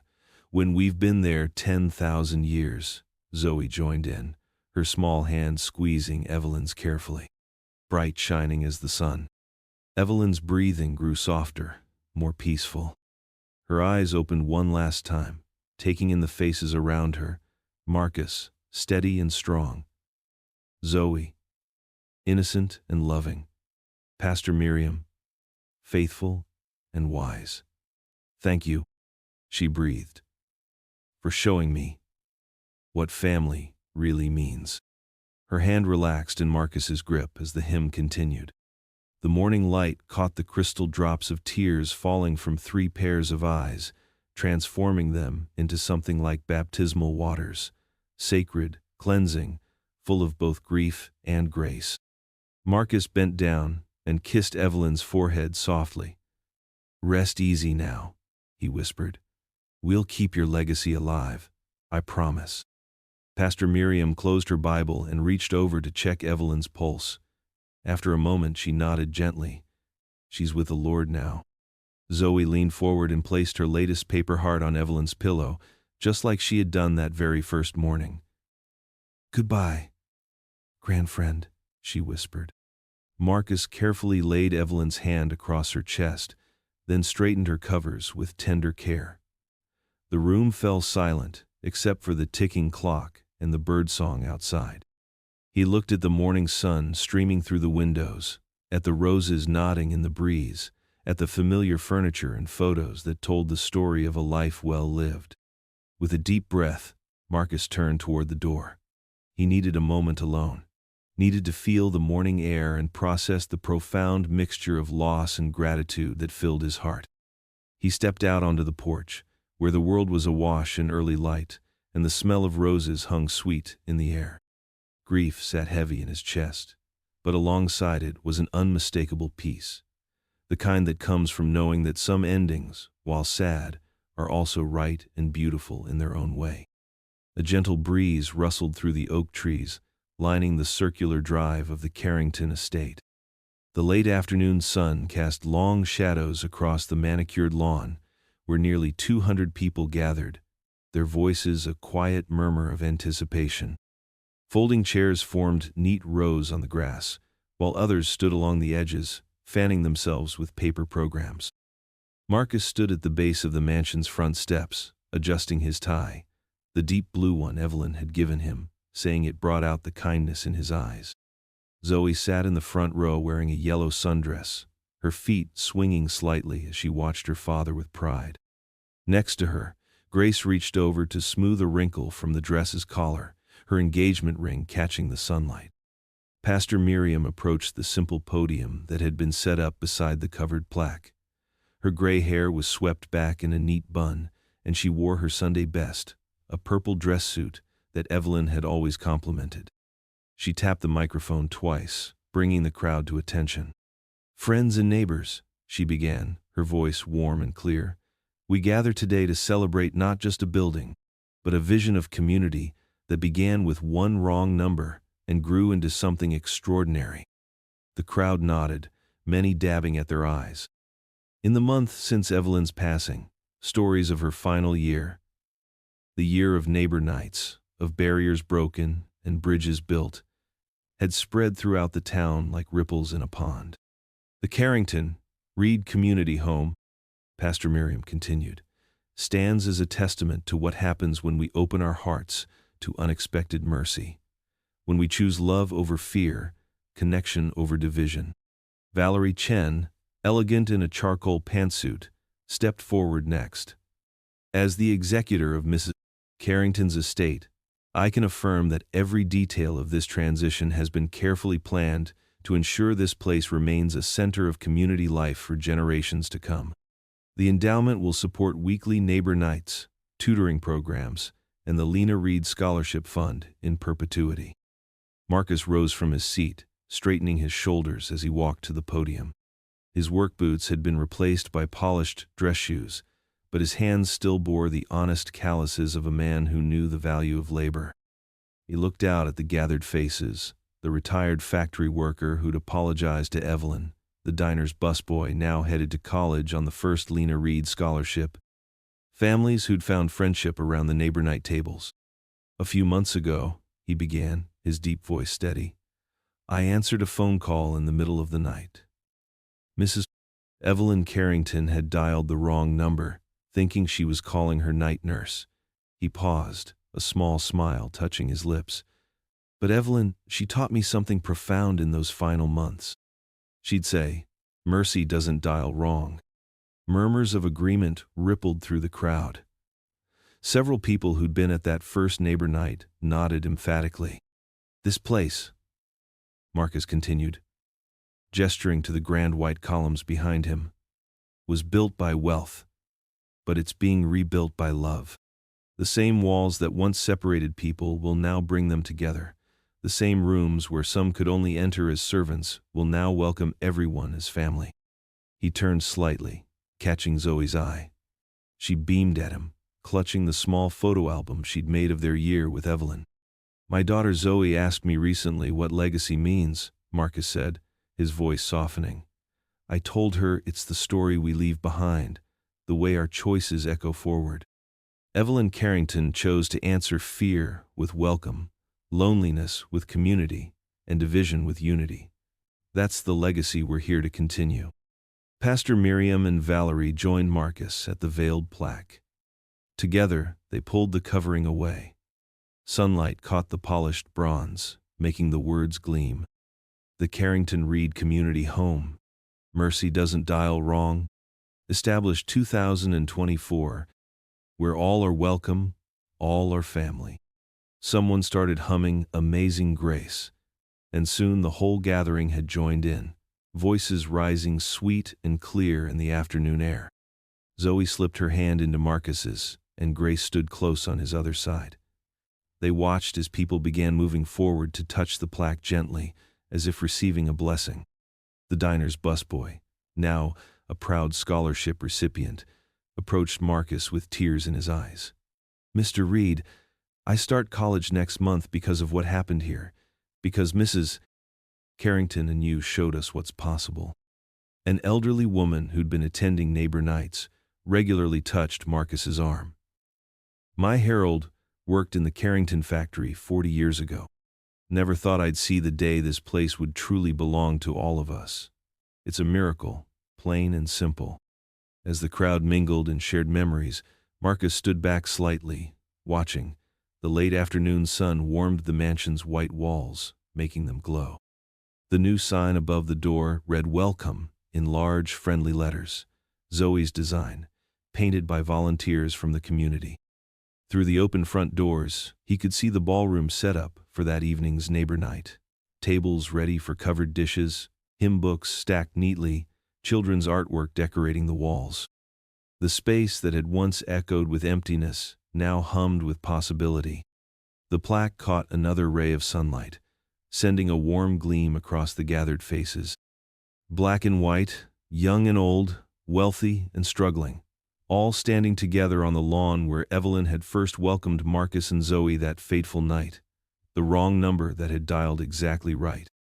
Sunlight streamed through the tall ballroom windows of the Carrington Reed community home, casting a warm glow on the sea of royal blue graduation caps and gowns.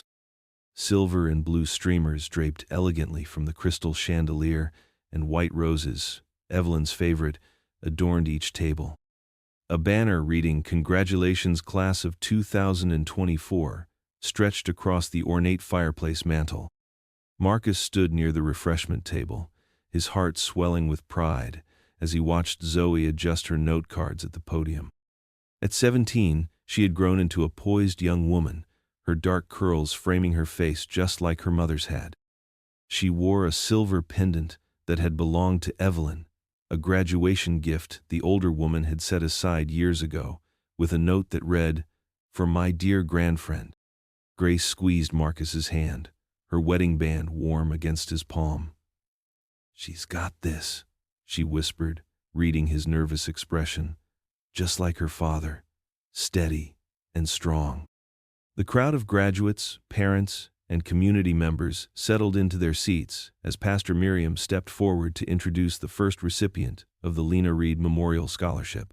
7 years ago, she began, her voice carrying across the hushed room. A wrong number became the right answer to many prayers. Today, we're blessed to hear from someone who lived that story of divine providence, Miss Zoe Reed. Zoe smoothed her graduation gown and looked out at the familiar faces.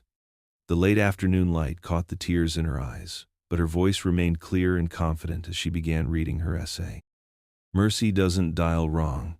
That's what the plaque says outside this building, and it's more than just words to me. It's the story of how my family grew in ways I never expected. When I was 10 years old, my dad and I moved into the carriage house behind these walls. We came because an elderly woman misdialed her phone at 2 a.m, thinking she was calling her night nurse. Instead, she got my father, a school custodian who believed in helping whoever needed it, no matter what time of night." Marcus felt Grace's arm slip around his waist as Zoe continued. In the audience, he could see Mrs. Thompson from the hardware store, dabbing her eyes with a tissue. Next to her sat Mr. Washington, the retired factory worker who'd been one of the first to speak up for them during the difficult times. Miss Evelyn Carrington could have sent us away when she realized her mistake. Instead, she recognized something my dad always taught me, that sometimes mistakes are just God's way of putting the right people in the right place at the right time. What I didn't know then was that she had already been part of our story. Years before, when I was born premature, she had anonymously paid my medical bills through the church charity fund. She never told anyone, but God knew. He knew that one day we'd all need each other. The ballroom was completely silent now, every face turned toward Zoe. Even the younger children, usually restless during speeches, sat still and attentive. This house became more than just a place to live. It became a symbol of what can happen when people choose love over fear, trust over suspicion, and mercy over judgment. Every Wednesday night, these walls echo with laughter and hymns during neighbor night. Every summer, children get free tutoring in the library where Miss Evelyn taught me proper tea manners. And now, thanks to the scholarship she established, other students will have the chance to pursue their dreams. Marcus watched as Zoe paused, taking a deep breath. He knew what was coming next, the hardest part of her speech. Miss Evelyn didn't live to see me graduate, but her legacy lives on in every person who walks through these doors. She taught me that family isn't just about blood. It's about the people who choose you, who believe in you, who stay even when times get hard. She chose us that early morning, and in doing so, she changed not just our lives, but our whole community. Grace wiped a tear from her cheek, her nurse's watch catching the light. She had been there through it all, the late-night emergency call, the false accusations, the courtroom battle, and finally, the peaceful passing in the Rose Room. Now she was as much a part of their family as anyone could be. As I prepare to leave for college this fall, Zoe continued, her voice growing stronger, I carry with me the lessons learned in this house. I learned from my father that dignity doesn't depend on your job title or your bank account. It comes from how you treat others. I learned from Miss Evelyn that it's never too late to right old wrongs and build new bridges. And I learned from everyone in this room that community is something we create together, one act of kindness at a time. The sound of sniffling could be heard throughout the ballroom. Pastor Miriam beamed from her seat, while Valerie Chen, still serving as the home's legal counsel, nodded approvingly. So as I accept this scholarship in memory of my mother, Lena Reed, I make this promise. I will carry forward the legacy of mercy that brought us all together. Because sometimes, when mercy dials wrong, it turns out to be exactly right. Applause erupted as Zoe finished speaking. Marcus moved forward to embrace his daughter as she stepped down from the podium, his eyes shining with tears and pride. Grace joined them, wrapping her arms around them both. The celebration continued as the sun began to set. Someone turned on music, old gospel songs mixed with current hits. The graduates shed their gowns in the warmth of the evening, their laughter and chatter filling the grand old room. Children darted between the tables, snatching cookies and playing impromptu games of tag. Marcus watched it all from his spot by the window, still holding Grace's hand. The scene before him was exactly what Evelyn had envisioned, the house alive with joy, bridging divides, healing old wounds, making space for new beginnings. Zoe moved through the crowd, accepting hugs and congratulations, her smile bright and genuine. The music swelled, and familiar notes filled the air. Amazing Grace, the hymn that had been sung in this room so many times before. As voices joined in harmony, the last rays of sunlight painted the walls in shades of gold, and laughter continued to spill into the warm night. The evening air hung sweet with honeysuckle as Marcus and Grace swayed gently on the carriage house porch. The old radio on the windowsill played soft gospel music, its familiar tunes drifting out into the twilight. Grace's head rested against Marcus's shoulder, her silver-streaked hair catching the golden light from the porch lamp. "Remember when you first moved in here?" Grace asked, her voice warm with memory. "You were so worried about taking up space in someone else's home." Marcus chuckled softly, his hand steady at the small of her back. "And now look at us." He glanced at the simple gold band on his finger, still new enough to catch his attention whenever it caught the light. 6 months married, and every day felt like a gift he never expected. Out in the sprawling yard, Zoe led a group of younger kids in chasing fireflies.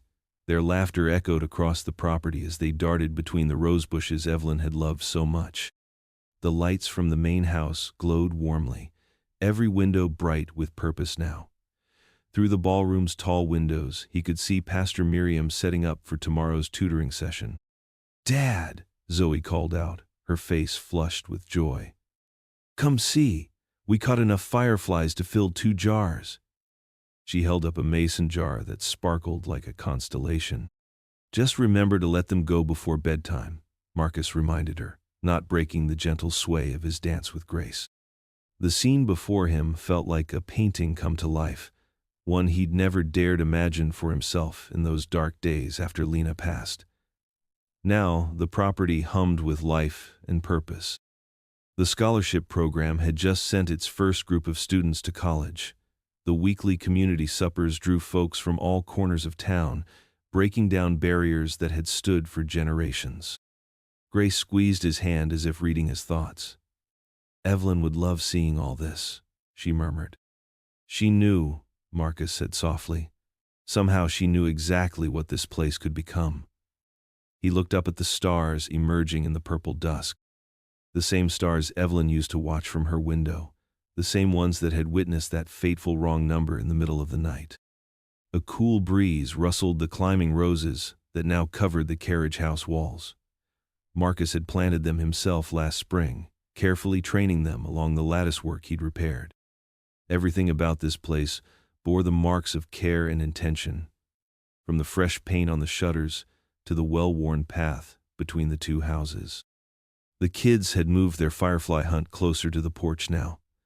Little Michael from down the street was showing Zoe how to cup her hands just right to catch them without hurting their wings. His mother, Sarah, once so hesitant to let him attend events at the estate, now taught art classes in the conservatory twice a week. "Sometimes I still can't believe how it all turned out," Marcus admitted, his voice thick with emotion. That night, answering that phone call, Grace pulled back just enough to meet his eyes. "That's because you've got a heart that answers when mercy calls." Her smile, so steady and true, reminded him of why he'd fallen in love with her, her unflagging faith in goodness, even when the world tried to prove otherwise. The music changed to an old hymn, one Evelyn used to hum while Marcus fixed things around the house. Amazing Grace. How sweet the sound. The familiar melody wrapped around them like a blessing. More children from the neighborhood had joined the firefly chase, their shadows long in the fading light. Parents gathered in small groups on the lawn, sharing the day's stories. This was what Evelyn had envisioned, not just a community center, but a true community, a place where everyone belonged. "Miss Grace," called out little Sarah, holding up her jar. "Look how many we caught." Grace laughed. "Those are beautiful, honey. Just like stars you can hold in your hands." Marcus watched as Zoe helped the younger kids carefully release their fireflies, explaining how they needed to be free to find their families. His daughter had grown into such a thoughtful young woman, carrying forward Evelyn's legacy of kindness in her own quiet way. The porch swing creaked gently as Marcus and Grace settled into it, their dance finished, but the music playing on. The evening air had grown cooler, and Grace pulled her light sweater closer around her shoulders. Marcus draped his arm around her, drawing her near. Zoe bounded up the porch steps, her eyes bright with joy and exertion. A few fireflies still blinked lazily around her head like a crown of living light. She dropped onto the porch swing beside them, making it sway. Marcus looked at his daughter, remembering that first night she'd slept in the guest room upstairs, her small hand clutching Evelyn's as the old woman struggled to breathe. Now here they were, surrounded by the family they'd built, the community they'd helped heal. The last streaks of sunset painted the sky in shades of rose and gold. From somewhere in the garden, a whippoorwill called out its evening song. Marcus watched the fireflies rising like prayers into the gathering dark, each flash a reminder of how light finds its way through. He turned to Zoe, who was leaning against Grace's shoulder, humming along with the radio. "You know what?" he whispered, his voice carrying all the certainty of his heart. "Looks like we're staying forever." Zoe's answering smile was as bright as any firefly. She squeezed his hand, the same way she had that first night, the same way Evelyn had when she'd asked them to stay. Some things, Marcus knew, came full circle in the most beautiful ways. The summer breeze carried the soft music across the lawn, where Zoe and a group of neighborhood children darted through the deepening twilight. Their laughter sparkled like the fireflies they chased, small glass jars clutched in eager hands. Marcus watched his daughter's silhouette against the darkening sky, her movements full of joy and certainty. "We really did find our place here," Grace murmured, her fingers interlaced with Marcus's as they continued their slow dance. The porch boards creaked gently beneath their feet, a familiar sound that had become part of their home's symphony. Marcus gazed out at the sprawling grounds, remembering that first night when he'd driven up in the rain, unsure and worried. Now, flower beds lined the pathways where Zoe had helped plant bulbs in the spring. The old ballroom windows glowed warmly from the main house, where a youth group meeting was wrapping up. Everything felt right, settled, like puzzle pieces that had finally found their proper places. "Daddy!" Zoe called out, bounding up the porch steps. Her cheeks were flushed from running, and her curls had escaped their neat braids. In her hands, she cradled a jar where several fireflies pulsed their gentle light. "Look how many we caught. We're going to let them go soon, but aren't they beautiful?"